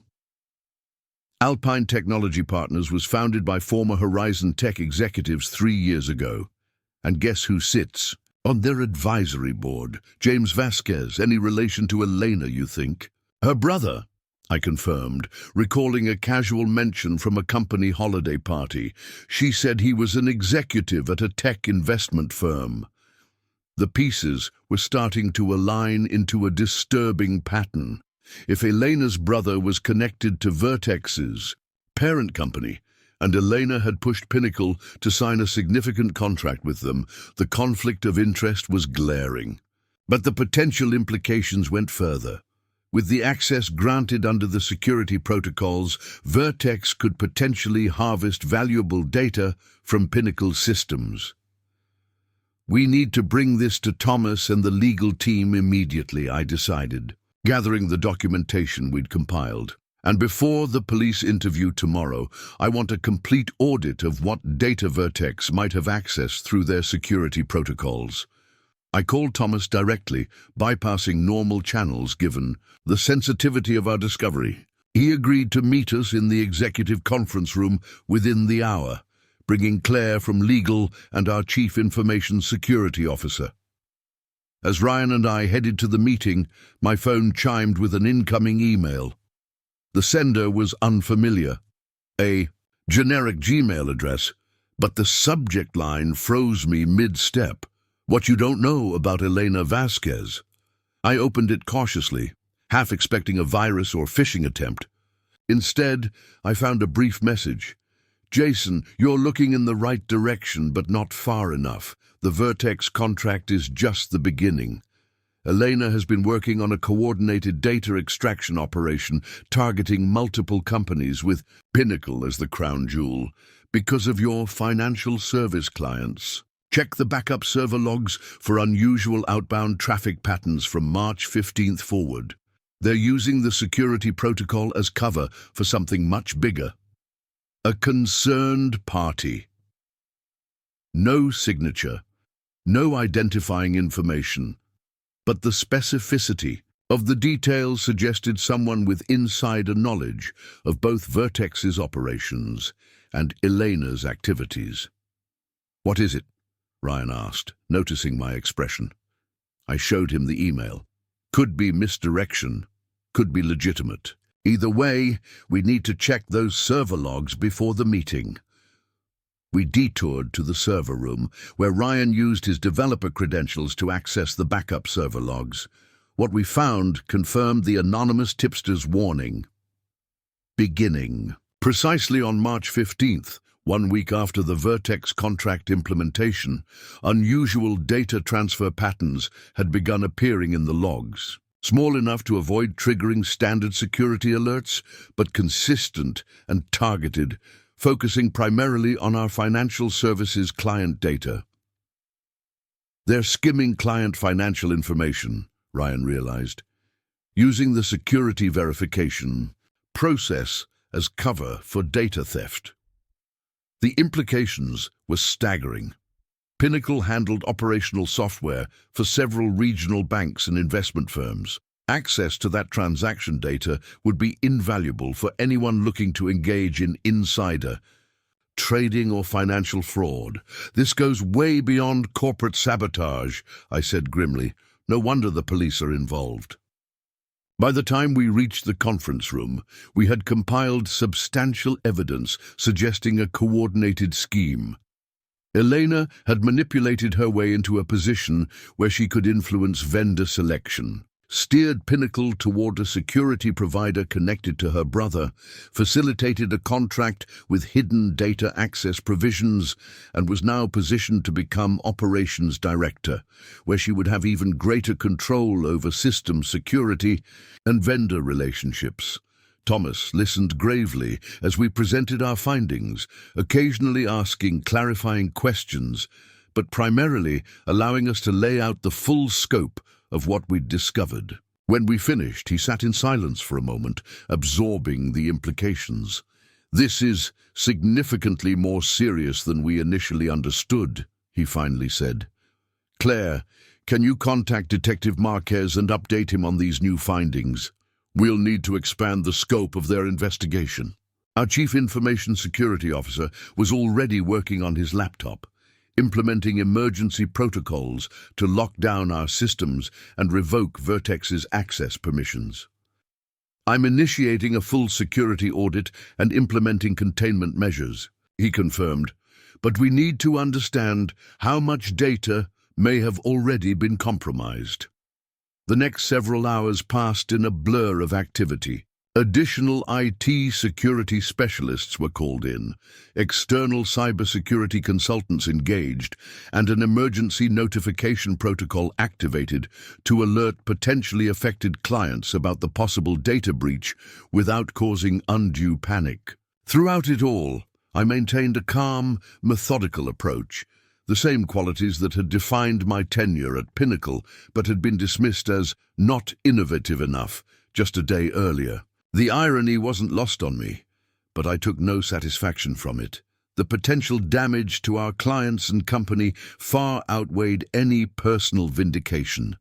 By midnight, we had established the preliminary scope of the breach, implemented containment, measures and prepare detailed briefings for both the board and law enforcement. The anonymous tipster's information had proven accurate, though questions remained about their identity and motivations. As the emergency response team finally dispersed, Thomas pulled me aside. "You've handled this with remarkable composure. Jason, lesser people might have walked away after what happened yesterday." "The company needed stability," I replied simply, "and our clients deserved protection." He nodded thoughtfully. "The board will be reconvening tomorrow afternoon to address both the leadership situation and our response to this crisis. I'd like you to present directly to them, not just about the breach, but about your vision for strengthening operations going forward." I recognized the opportunity he was offering, a chance to demonstrate my leadership capabilities directly to the decision-makers who had previously passed me over. I'll be prepared. As I finally left the office at nearly 1 a.m., the magnitude of the day's revelations hit me. What had begun as personal disappointment over a lost promotion had expanded into the discovery of a sophisticated corporate espionage operation, and somehow I now found myself at the center of it all, tasked with both exposing the full extent of the scheme and ensuring Pinnacle emerged stronger from the crisis. In the empty parking garage, I paused before getting into my car, looking back at the illuminated Pinnacle logo atop our building. 8 years I'd given to this company, building systems, solving problems, creating infrastructure that had helped transform it from a promising startup into an industry leader. Now those years of methodical work and deep institutional knowledge had positioned me to recognize and address a threat that someone with less history might have missed entirely. Perhaps there was value in the old-school approach after all. The next morning arrived too quickly. Despite the late night, I was back at the office by 7 a.m., reviewing the latest security reports and preparing for both my police interview and the board presentation. The preliminary findings were concerning. Our cybersecurity team had identified potentially compromised data affecting at least 7 major clients, with the breach dating back approximately 3 months. At 8:30, Claire from legal stopped by my office with an update. Detective Marquez called. Based on our new information, they've expanded their investigation. They've already obtained warrants for Elena's personal devices and financial records. "Any word on whether they've located her?" I asked. Elena had been placed on administrative leave, but given the escalating nature of the investigation, I wondered if she might have already fled. "She was served with the formal suspension notice last night," Claire confirmed. "Police have her under surveillance given the potential flight risk, but haven't moved to arrest her yet. They're building their case methodically." "And Tyler?" "Ndu cooperating fully under the whistleblower agreement. His testimony suggests he was initially unaware of the data theft aspect. He believed he was simply helping Elena advance her career by making subtle adjustments to project documentation. When he began to suspect something more serious was happening, she leveraged compromising information from their previous employer to ensure his continued compliance." The rest of the morning passed in a whirlwind of activity, coordinating with the IT security team, briefing department heads on the situation, preparing client communication strategies, and developing a comprehensive remediation plan. Through it all, I maintained the calm, methodical approach that had defined my career, even as the pressure and stakes continued to escalate. At 10 a.m. sharp, Detective Marquez arrived for our scheduled interview. He was younger than I'd expected, perhaps early 40s, with an alert gaze that missed nothing as I led him to our designated meeting room. "Thank you for making the time, Mr. Parker," he began, setting up a small recording device. "I understand things are rather chaotic here today."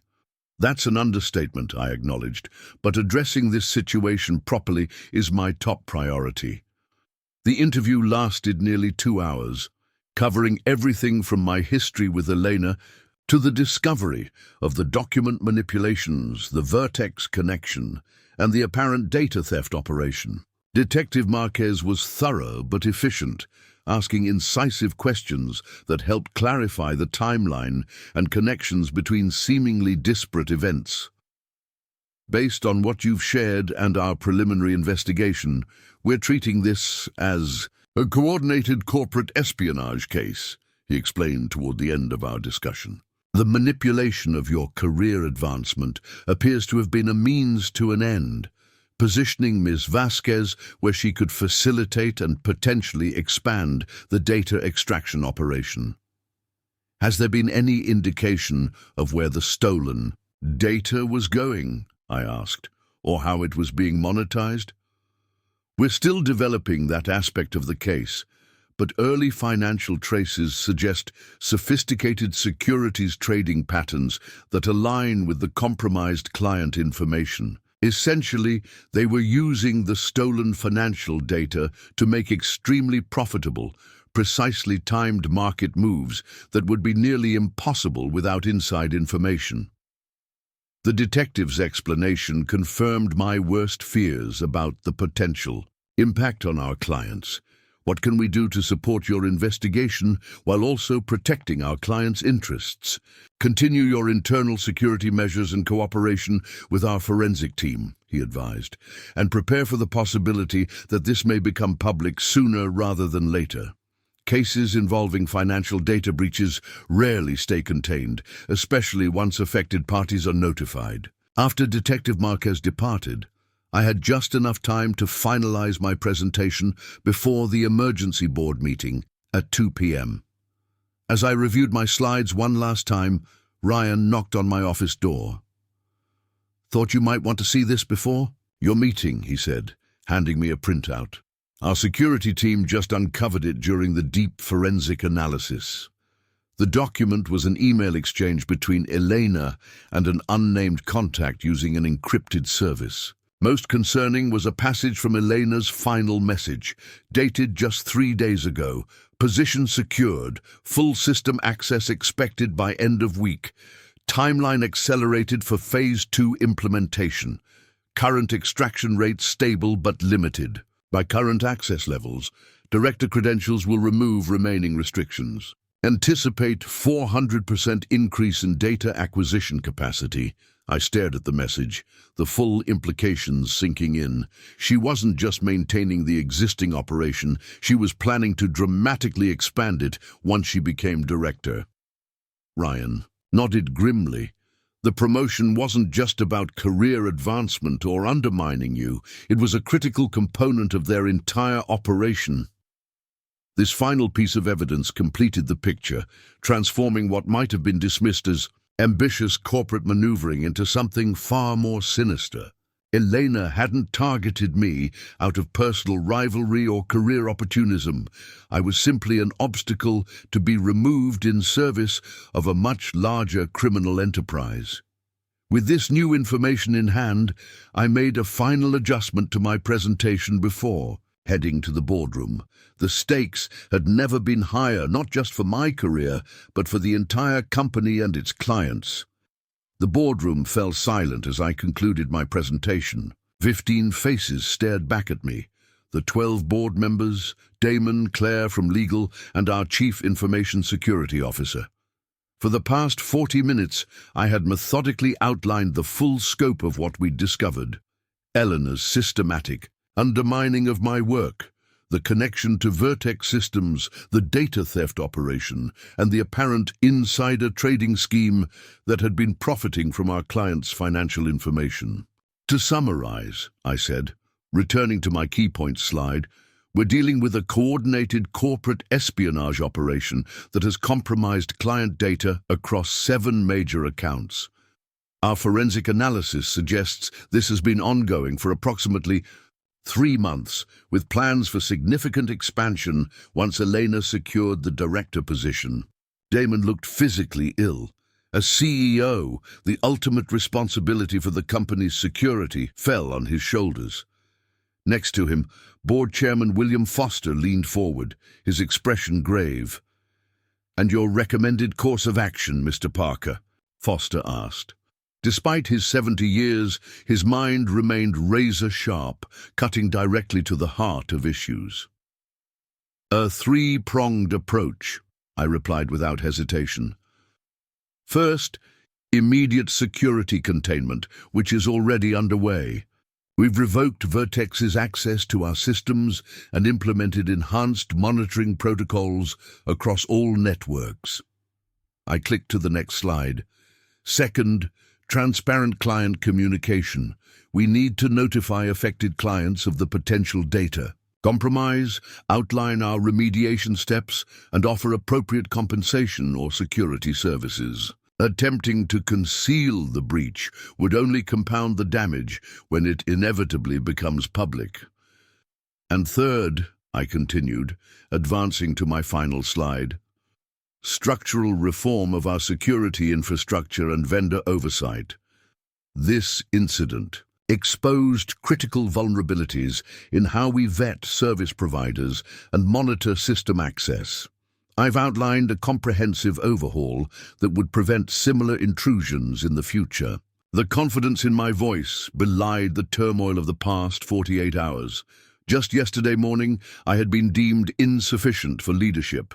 Now I was presenting solution strategies to a crisis that threatened the company's very existence. Foster nodded thoughtfully. "Your assessment is thorough and your recommendations sound. The board will need to discuss next steps, but I believe there's consensus on the immediate security and client communication priorities." Thomas Wilson spoke next.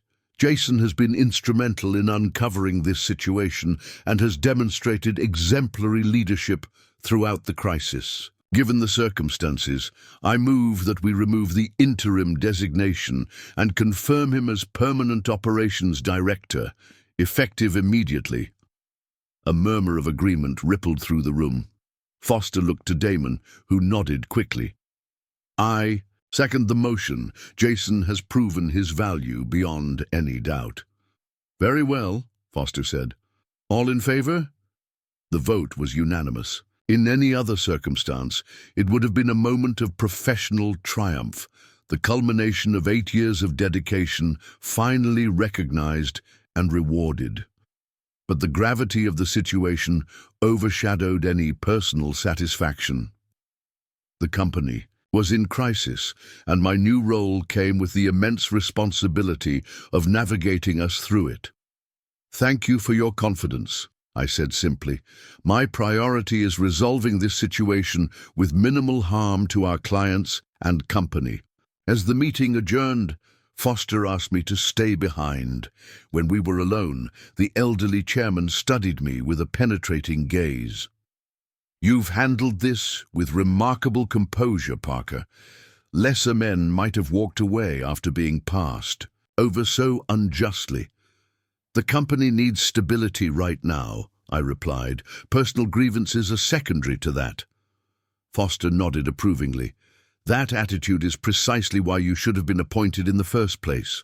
Old-fashioned values like loyalty and steadfastness aren't flashy, but they're damn valuable in a crisis." He gestured toward the door. "Damon's waiting to speak with you. He's taking this hard, both the security breach and his misjudgment. Regarding you and Vasquez, a bit of grace would be appropriate, despite what happened." "Of course," I assured him, though my feelings toward Damon remained complicated. His eagerness to embrace style over substance had enabled Elena's deception, with potentially devastating consequences for the company. Damon was indeed waiting, in the hallway, nervously adjusting his designer glasses. "Jason, I owe you an apology," he began immediately. "I made a serious error in judgment, and the company is paying the price for it." "We're all vulnerable to manipulation, Damon," I said more generously than I felt. "What matters now is how we address the situation." He nodded gratefully, though the shadow of failure still clouded his expression. "I've been too focused on appearance, on what looks innovative, rather than what actually works. It took this disaster for me to see the value of your approach." "The irony," I observed, "is that there's nothing particularly innovative about corporate espionage." It's one of the oldest crimes in business, just executed with modern tools. That earned a rueful smile. True enough. Listen, you have my full support in whatever measures you deem necessary to resolve this. No bureaucracy, no second-guessing. This was a significant shift from the CEO who had micromanaged decisions just days earlier. Crisis, it seemed, had a clarifying effect on priorities. I appreciate that, I said. We'll need to move quickly, especially on client notifications. There's no elegant way to deliver bad news, but transparency builds more trust than obfuscation. Damon winced slightly but agreed. You're right. I've scheduled an executive team meeting for 5 p.m. to coordinate our response. But before that, Detective Marquez requested another meeting with you. He's waiting in the small conference room. I nodded, gathering my materials. I'll head there now. We should anticipate that this may become a public matter soon, especially once client notifications begin. Legal is preparing for that possibility, Damon confirmed. Claire has a communication strategy ready for review at the meeting. As I made my way to meet Detective Marquez, my phone buzzed with a text from Ryan. Heard about the promotion. Congratulations, I think. Hell of a way to get it. I smiled, despite the circumstances. Thanks. Still processing. Update you later. Detective Marquez stood as I entered the conference room. Congratulations on the promotion, Director Parker, though I suspect the circumstances make it bittersweet. Thank you, Detective. And yes, I'd have preferred advancement without a corporate espionage crisis attached. He nodded understandingly. I have some updates on our investigation that you should be aware of. First, we've executed search warrants on Ms. Vasquez's residence and personal devices. The preliminary findings are consistent with your security team's assessment, evidence of systematic data exfiltration and communication with outside parties regarding the misappropriated information. Have you identified who she was working with? I asked, taking a seat across from him. That's where it gets interesting, Marquez said, opening a file on his tablet. The financial trails lead to a complex network of shell companies and offshore accounts, but we've traced connections to a hedge fund called Meridian Capital Partners. The name wasn't familiar to me.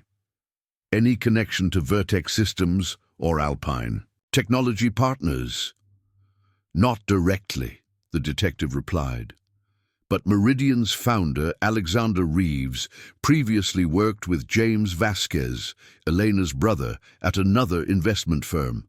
They appear to have maintained their connection after parting ways professionally. The web of relationships was becoming clearer. So the working theory is that Elena facilitated data theft from Pinnacle's financial clients, which Reeves's hedge fund then used for insider trading. Exactly. The trading patterns align perfectly with the compromised data timeframes. Meridian executed highly profitable trades based on non-public information from your banking and investment clients. Conservative estimates put their illicit profits at over $30 million in just 3 months. The figure was staggering, and if Elena had secured the director position as planned, based on the communications we've recovered, they anticipated expanding the operation significantly. The potential profits would have been in the hundreds of millions.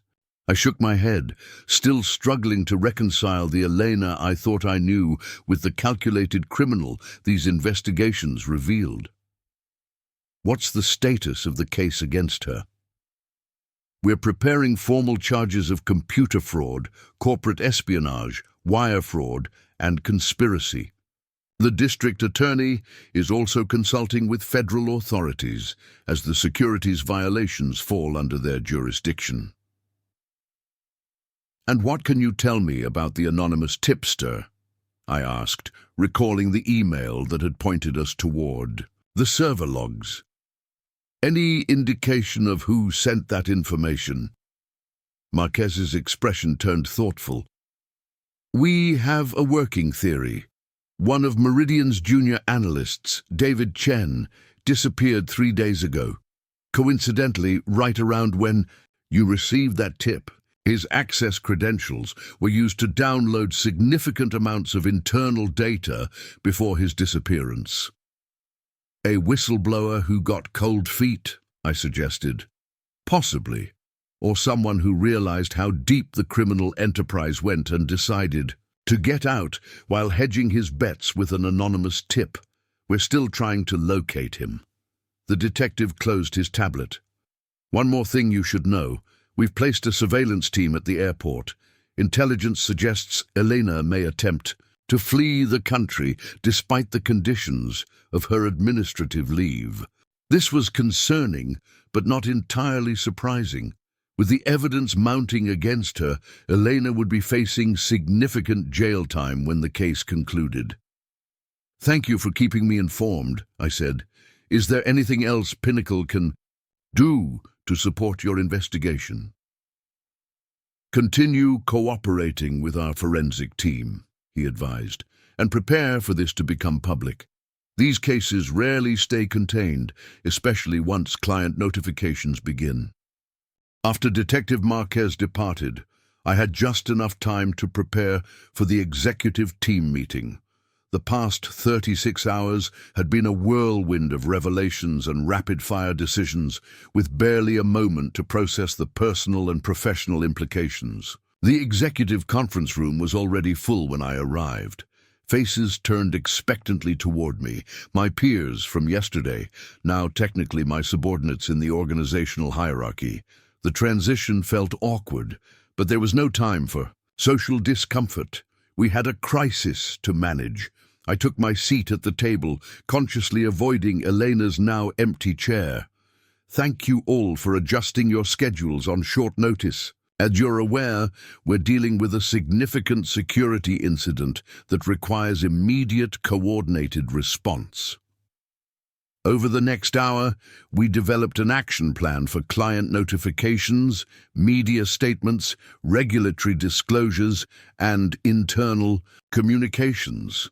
Throughout the discussion, I maintained the calm, methodical approach that had been dismissed as old school just days earlier. Now, that same steadiness provided a stabilizing influence amid the chaos. As we were concluding, Damon addressed the group. "Before we disperse, I want to formally introduce Jason as our new Operations Director. His appointment has been confirmed by the board, effective immediately." Nods and murmured congratulations circulated the table. Most seemed genuinely supportive, though I detected hints of curiosity about the dramatic reversal from several colleagues. "The circumstances aren't ideal," I acknowledged, "but I'm committed to navigating us through this challenge. I'll be scheduling individual meetings with each of you over the coming days to ensure operational continuity during this transition." As the meeting dispersed, Lisa Chen, our marketing director, lingered behind.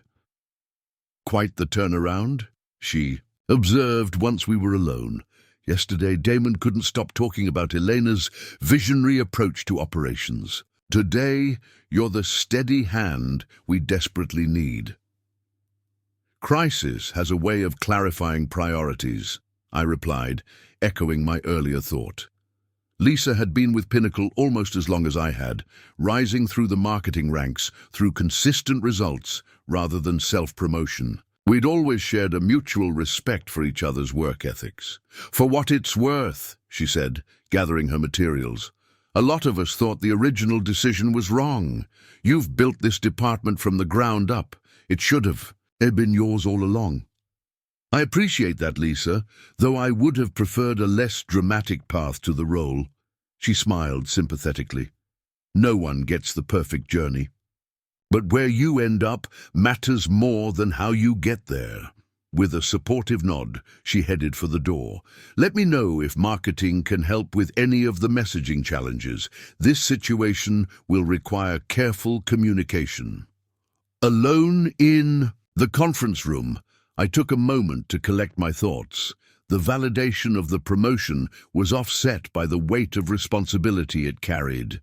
Pinnacle was facing the most significant crisis in its history, with my department at the epicenter. How we responded in the coming days would determine not just the company's reputation, but potentially its very survival. My phone buzzed with a text from Mark in security. "You should see this. Lobby security cameras 10 minutes ago." Attached was a still image from our building's security footage.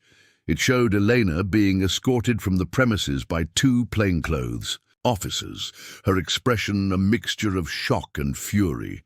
The caption read, "Attempted to access office despite administrative leave. Police intercepted based on surveillance notification." So Marquez's team had been right about her trying to take action. I wondered what she had hoped to accomplish, retrieving incriminating evidence, planting false information. Whatever her plan, it had been thwarted, but the attempt itself revealed her desperation. I sent a quick acknowledgement to Mark and headed back to my office. The remainder of the afternoon was consumed with preparation, drafting client notification, letters, consulting with legal on regulatory disclosures, and developing talking points for the inevitable media inquiries. By 7 p.m., the first phase of our crisis response was in motion. The most affected clients had been contacted directly, with formal notification letters to follow. Our regulatory disclosures were filed, acknowledging the data breach in appropriately measured terms. The executive team had been fully briefed, and department heads were prepared to address employee concerns at tomorrow morning's all-hands meeting. I was reviewing the final media statement when Ryan appeared at my office door. "Need a break? Beers on me." The offer was tempting. I'd been operating on adrenaline and coffee since yesterday morning, with barely a moment for reflection. "Give me 15 minutes to finish this statement, then I'm all yours." Porter's was quieter than usual for a weeknight. We claimed our regular corner booth, and Ryan returned with 2 beers and an expression of barely contained curiosity. "All right, Director Parker," he said, after I'd taken a long, grateful sip. "I got the highlights from the company announcement, but what's the real story? How did we go from you being too old school to suddenly being the company's savior?" I gave him the unfiltered version, the emergency board meeting, the extent of Elena's scheme, the connections to her brother and Meridian Capital, and Detective Marquez's estimation of the potential financial impact. 30 million in 3 months, Ryan marveled. "No wonder they wanted you out of the way. Your systems would have caught the expanded data theft eventually." "That's the irony," I agreed. "The very qualities they dismissed, thoroughness, attention to detail, systematic oversight, were exactly what made me an obstacle to their plan. And now, those same qualities make you the ideal person to fix this mess," Ryan observed. "Funny how that works." "Not that funny for our clients," I noted soberly. 7 major financial institutions have potentially had their transaction data compromised. The ripple effects could be enormous." Ryan nodded, his expression turning serious. "How bad is it for Pinnacle, realistically?" It was the question I'd been avoiding confronting directly. Best case, significant financial penalties, temporary reputational damage, and increased regulatory scrutiny. Worst case, client exodus, class action lawsuits, and potential bankruptcy if the damages are severe enough. And somewhere in between? Probably. A painful but survivable crisis. We'll lose some clients, pay substantial settlements, and spend the next couple of years rebuilding trust. But our fundamental product is still valuable, and our response has been prompt and transparent. Ryan considered this assessment. "And your role in all this? You went from nearly pushed out to directing the company's survival strategy in less than 2 days. That's one hell of a vindication." I hadn't thought of it in those terms, but he wasn't wrong. "I'm not taking satisfaction from a crisis that's harming our clients and company," I said carefully. "But yes, there's some validation in having my approach recognized for its value. You should take the win, Jason. After 8 years of building this place while others took the credit, you deserve this recognition, even if it came through a back door. His words resonated more than I wanted to admit. Throughout my career, I'd prioritized results over recognition, substance over style. That approach had built a solid foundation for Pinnacle's operations, but had ultimately been deemed insufficient for leadership until crisis made its value undeniable. I'm still processing it all, I admitted. Yesterday morning I was packing up my office. Today I'm directing the company's response to a major security breach. It doesn't leave much time for reflection. Well, here's to reflection, Ryan said, raising his glass, and to the vindication of the methodical approach.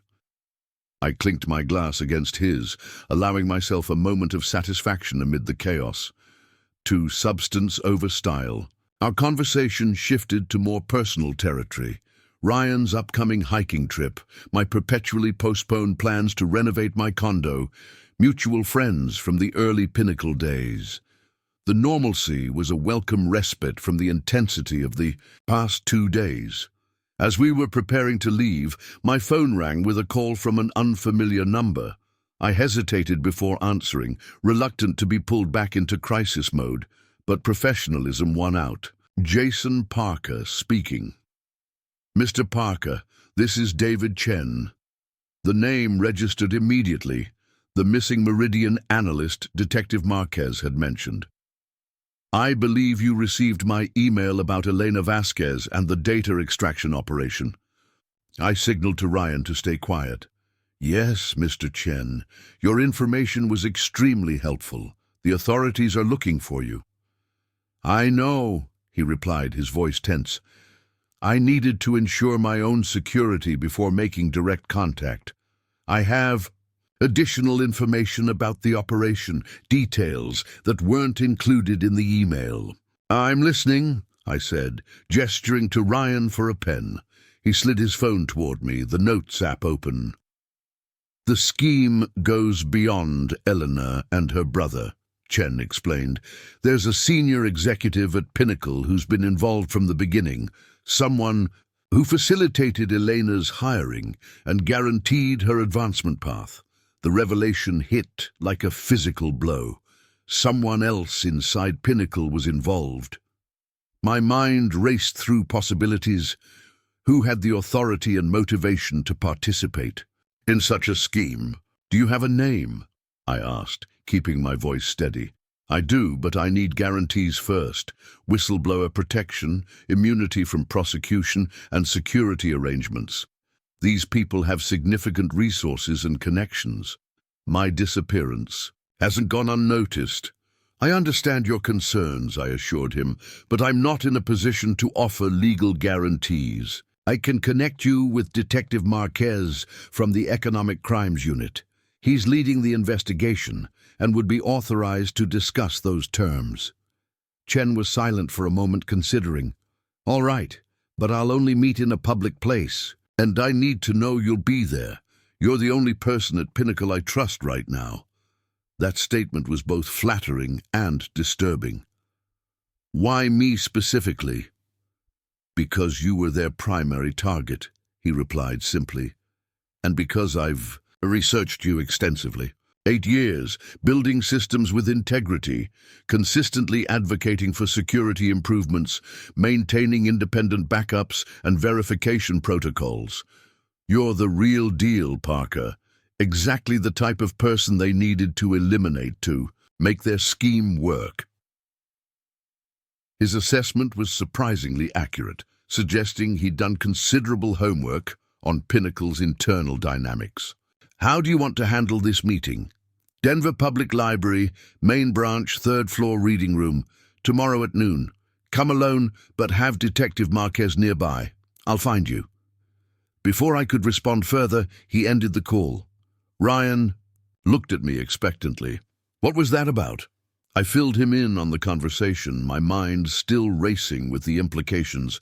We need to contact Detective Marquez immediately, and I need to consider who at Pinnacle might have been involved. From the beginning. Any suspects? Ryan asked as we hurriedly paid our bill. I thought about it carefully. It would need to be someone with hiring influence, authority to support Elena's advancement, and access to sensitive client information. That narrows the field considerably. As we stepped outside, I called Detective Marquez, briefly explaining Chen's contact and the proposed meeting arrangement. He agreed to coordinate security for the encounter while remaining unobtrusive enough not to scare Chen away. "This could be the breakthrough we need," Marquez said. "If there's another insider at Pinnacle, it would explain several aspects of the case that have been puzzling us." After ending the call, Ryan and I parted ways, with him heading home and me returning to the office. Despite the late hour, I needed to review our personnel records, particularly those related to Elena's hiring and subsequent promotions. The office was nearly deserted when I arrived, with only security and a few dedicated programmers still present. I nodded to the night guard as I made my way to my office, my mind focused on the task ahead. The personnel records were enlightening. Elena's initial application had included glowing recommendations from her previous employers. Her hiring had been fast-tracked, bypassing several standard verification procedures through an executive override. The authorizing signature on that override belonged to Philip Graham, our Chief Financial Officer. I sat back considering this discovery. Philip had joined Pinnacle about a year before Elena, coming from a prestigious financial consulting firm. He had little direct involvement with operations, but controlled budget allocations across all departments. He also sat on the executive committee that influenced senior promotions. Most significantly, Philip had been one of Elena's strongest advocates during the director selection process, emphasizing her forward-thinking approach to operational integration with financial systems.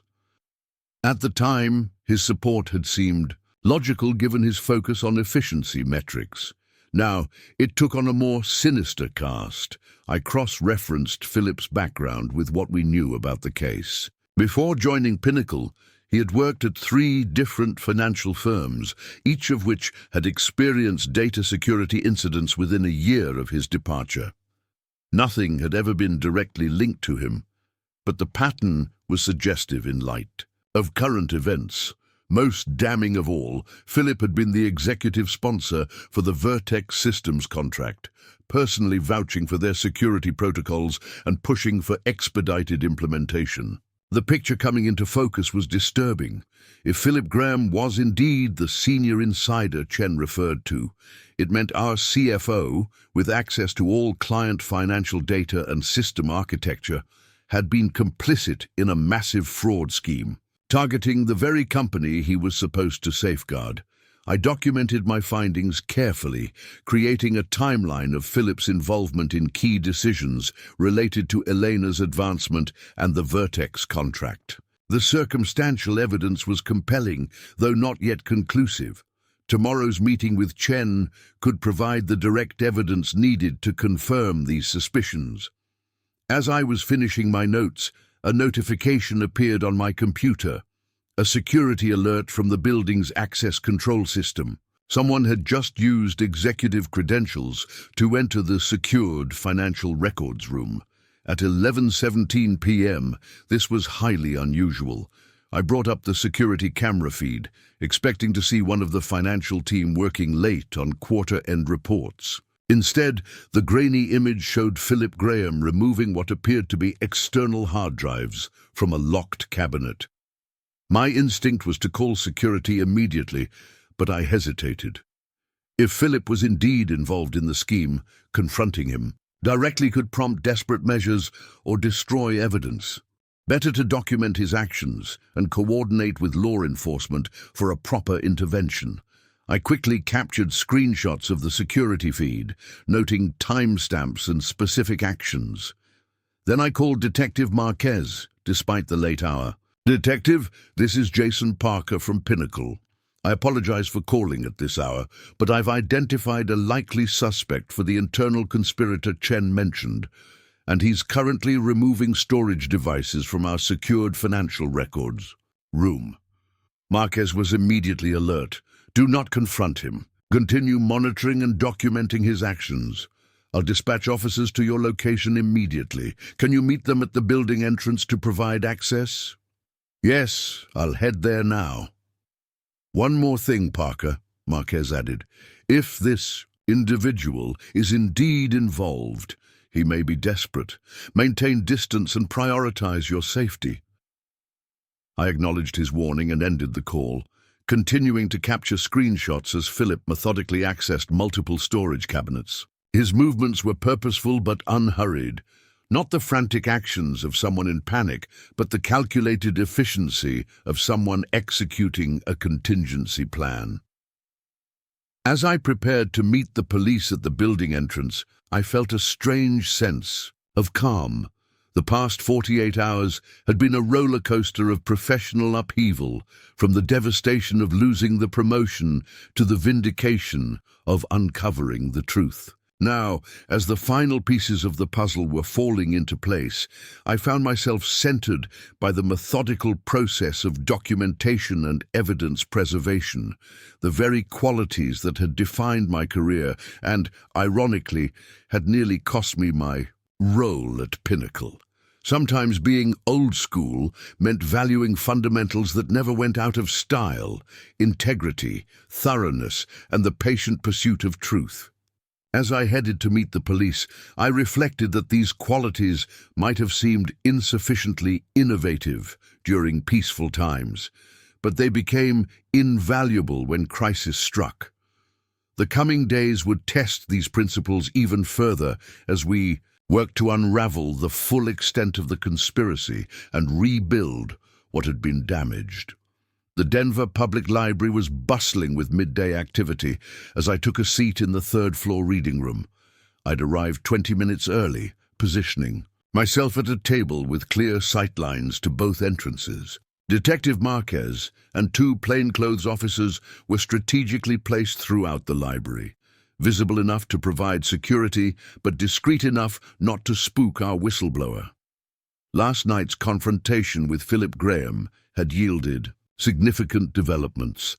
When approached by police in the financial records room, our CFO had initially claimed to be working late on quarterly reports. That excuse crumbled when officers discovered the external drives contained not company backups, but selectively extracted client financial data. Philip was now in custody, facing the same charges as Elena, with additional counts of breach of fiduciary duty. His arrest had sent shockwaves through Pinnacle's executive team. The CFO's involvement explained how Elena had navigated her path so precisely. She'd had high-level guidance from the beginning, with Philip manipulating hiring decisions, performance evaluations, and ultimately my removal from contention for the director position. I checked my watch, 11:58. As I scanned the reading room again, a young Asian man in a navy blazer entered, carrying a laptop bag. He appeared to be in his early 30s, with rectangular glasses and a cautious demeanor. His gaze swept the room, methodically, before settling on me. Without making direct eye contact, he selected a table near mine and opened his laptop. After a few minutes of typing, he stood and approached the bookshelf beside my table, selecting a volume on corporate finance. As he returned to his seat, he discreetly slid a flash drive onto my table. "The password is vindication," he murmured, barely moving his lips. "Detective Marquez is by the reference desk?" I nodded slightly, maintaining the appearance of focusing on my own work. "Northwest corner. Blue shirt." Chen returned to his seat, continuing to type while speaking quietly. "The drive contains communications between Philip, Elena, and Alexander Reeves dating back 18 months. Their original target was actually Pinnacle Solutions, Pinnacle's main competitor. Philip was hired there first, but couldn't access the systems as planned. Pinnacle became the backup target." This explained Philip's seemingly sterling credentials and rapid ascent to CFO. "How did you get involved?" I was recruited for my quantitative skills, analyzing the stolen financial data to identify trading opportunities. At first, they compartmentalized everything. I thought I was just developing algorithms for legitimate market analysis. Chen's expression darkened. By the time I realized what was actually happening, I was already implicated. They made sure of that. What changed? Why come forward now? Two things, he replied, still typing casually. First, the scale was expanding dramatically. With Elena as director and Philip as CFO, they were positioning to compromise not just client data, but potentially manipulate actual transactions. We're talking about potential market manipulation affecting millions of investors. And the second reason. Chen finally looked directly at me. You. When I researched who they were targeting for removal, I expected to find someone incompetent or corrupt, someone whose elimination I could justify to myself. Instead, I found someone who had spent 8 years building systems with integrity, someone who prioritized security and proper controls over flashy innovation. Helping destroy your career for their scheme. I couldn't rationalize that. His words carried a weight beyond the immediate crisis. In an industry increasingly driven by appearances and disruption, my old-school focus on fundamentals had been simultaneously my greatest professional vulnerability and ultimately Pinnacle's salvation. Detective Marquez is prepared to discuss terms for your cooperation, I said. Your information has already been invaluable. Chen nodded, closing his laptop. One more thing you should know. There's a final contingency plan. If both Philip and Elena were compromised, Reeves planned to initiate a cyber attack on Pinnacle's main servers, essentially a scorched earth approach to destroy evidence and create chaos. The attack is scheduled through automated systems. I don't know if Elena or Philip had the opportunity to activate it. My blood ran cold. When? Today. I don't know the exact time. I immediately texted our Chief Information Security Officer, relaying Chen's warning. Within seconds, my phone rang. I need to take this, I told Chen, standing. Detective Marquez will approach now. As I moved to a quieter corner, I saw Marquez smoothly taking my place at the table. Our security chief's voice was tense when I answered. We're seeing unusual activity already. Multiple penetration attempts from distributed sources. This looks like the beginning of a coordinated attack. Can we contain it? We're implementing emergency protocols now. The good news is that your security upgrades from last quarter are helping us identify and block the intrusion points. The bad news is that this is sophisticated, clearly professional-grade offensive cybersecurity. I'm on my way, I said, already moving toward the exit. Implement the full isolation protocol. Better to temporarily shut down access than risk complete compromise. The next 6 hours were a blur of crisis management.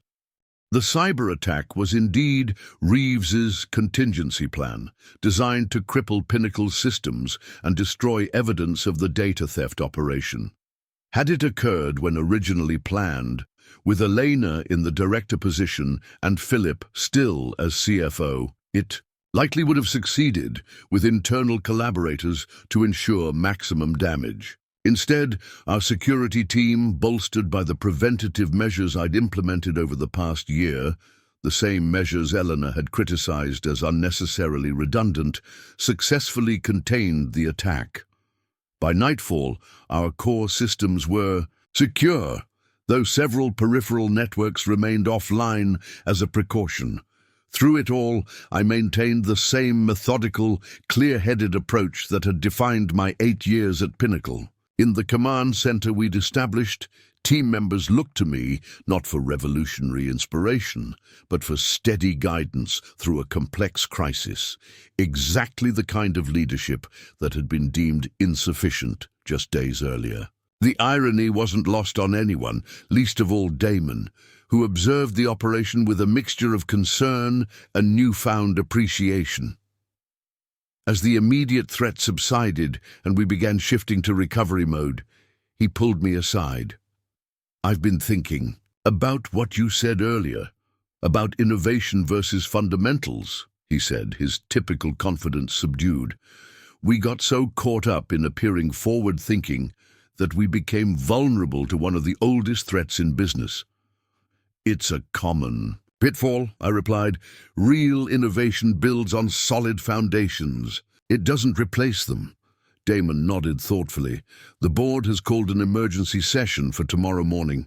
They want a complete briefing on both the espionage situation and our response to the cyber attack. I'd like you to lead that presentation." "Of course. And Jason," he added, "they'll also be discussing leadership structure going forward. After everything that's happened, there's strong sentiment for significant changes." The implication was clear. Damon's position as CEO was now in jeopardy, his judgment questioned after being so thoroughly manipulated by Elena and Philip. Under different circumstances, this might have felt like vindication, but I took no satisfaction from the company's crisis. "Everyone makes mistakes, Damon. What matters is how we learn from them." He gave me a grateful nod before departing, leaving me to coordinate the final security checks before heading home for a few hours of much-needed rest.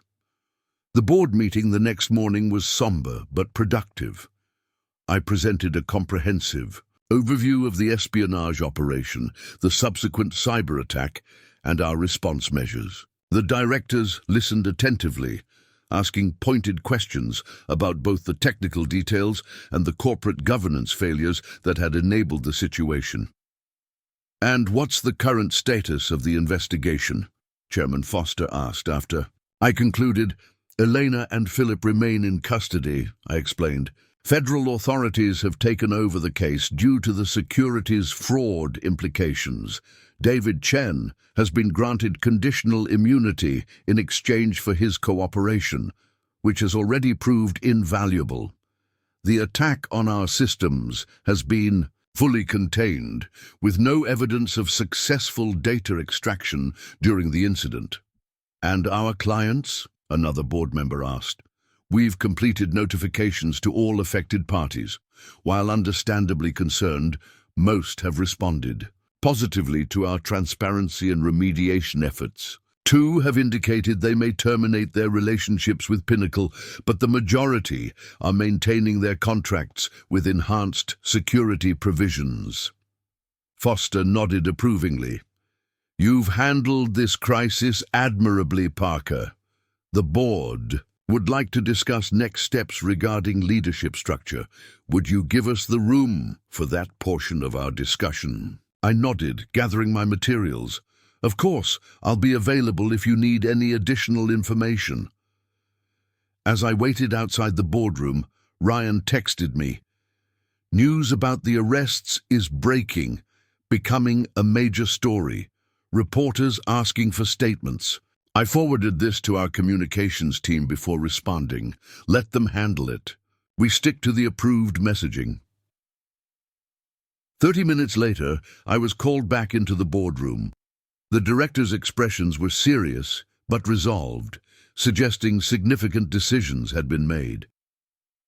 "Jason," Foster began, "the board has made several determinations regarding Pinnacle's leadership structure moving forward. First, given the extraordinary circumstances and your exemplary handling of this crisis, we are confirming your appointment as Operations Director on a permanent basis, with an expanded scope of authority over security protocols." I nodded my acceptance, having anticipated this outcome. "Second," he continued, "we have accepted Damon Richards' resignation as CEO, effective immediately. This was less expected. While Damon's position had clearly been compromised, I hadn't anticipated such swift action." "And finally," Foster said, leaning forward slightly, "we would like to offer you the position of Chief Operating Officer, reporting directly to the board while we conduct a thorough search for a new CEO. The promotion was substantial, a jump of 2 organizational levels from my previous position. "I appreciate your confidence," I said carefully. "May I ask what motivated this decision?" Thomas Wilson spoke up. "Your leadership through this crisis demonstrated precisely the qualities Pinnacle needs right now: integrity, thoroughness, and measured judgment. You've built systems that withstood extraordinary challenges and led a response that minimized damage from potentially catastrophic threats. Additionally," Foster added, "your institutional knowledge and commitment to Pinnacle's core values provide essential stability during this transition period." The board was unanimous in this decision. I considered the offer thoughtfully. The COO position would give me the authority to implement the security and operational improvements I'd advocated for years. It would also place me directly in the succession pipeline for CEO, a position I hadn't previously considered as a career goal, but now seemed within reasonable reach. "I accept," I said finally, with the understanding that my priority will be stabilizing operations and rebuilding client trust, rather than radical change for its own sake. Foster smiled slightly. "That approach is precisely why we want you in this role, Parker. The board has had quite enough disruption recently." The announcement of my promotion came later that day, alongside news of Damon's resignation and a carefully crafted statement about the security incident that had been resolved. Media coverage focused primarily on the arrests of Elena and Philip, with business publications drawing connections to similar corporate espionage cases in the financial sector.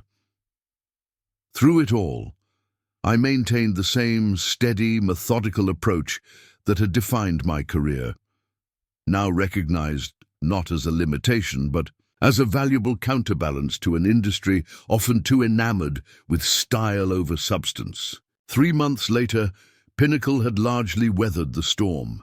Elena and Philip had both accepted plea deals, providing evidence against Alexander Reeves in exchange for reduced sentences.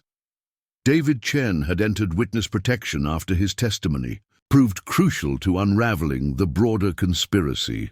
Most importantly, we had retained the majority of our clients through transparent communication and enhanced security measures. As I settled into my role as COO, I often reflected on the irony of my career trajectory. After 8 years of building systems with integrity, I had nearly lost everything because those qualities weren't flashy enough for a leadership role. Yet when crisis struck, those same old-school attributes had proven essential to the company's survival.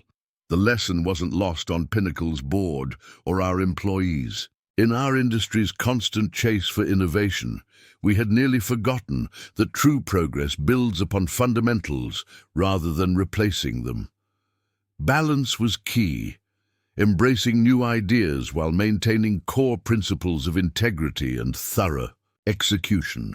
When the announcement finally came 6 months later that the board had concluded its CEO search by offering me the position, I accepted with both humility and confidence. The path had been neither straight nor easy, but it had ultimately led to the right destination, not just for my career, but for the hundreds of employees and thousands of clients who depended on Pinnacle's success.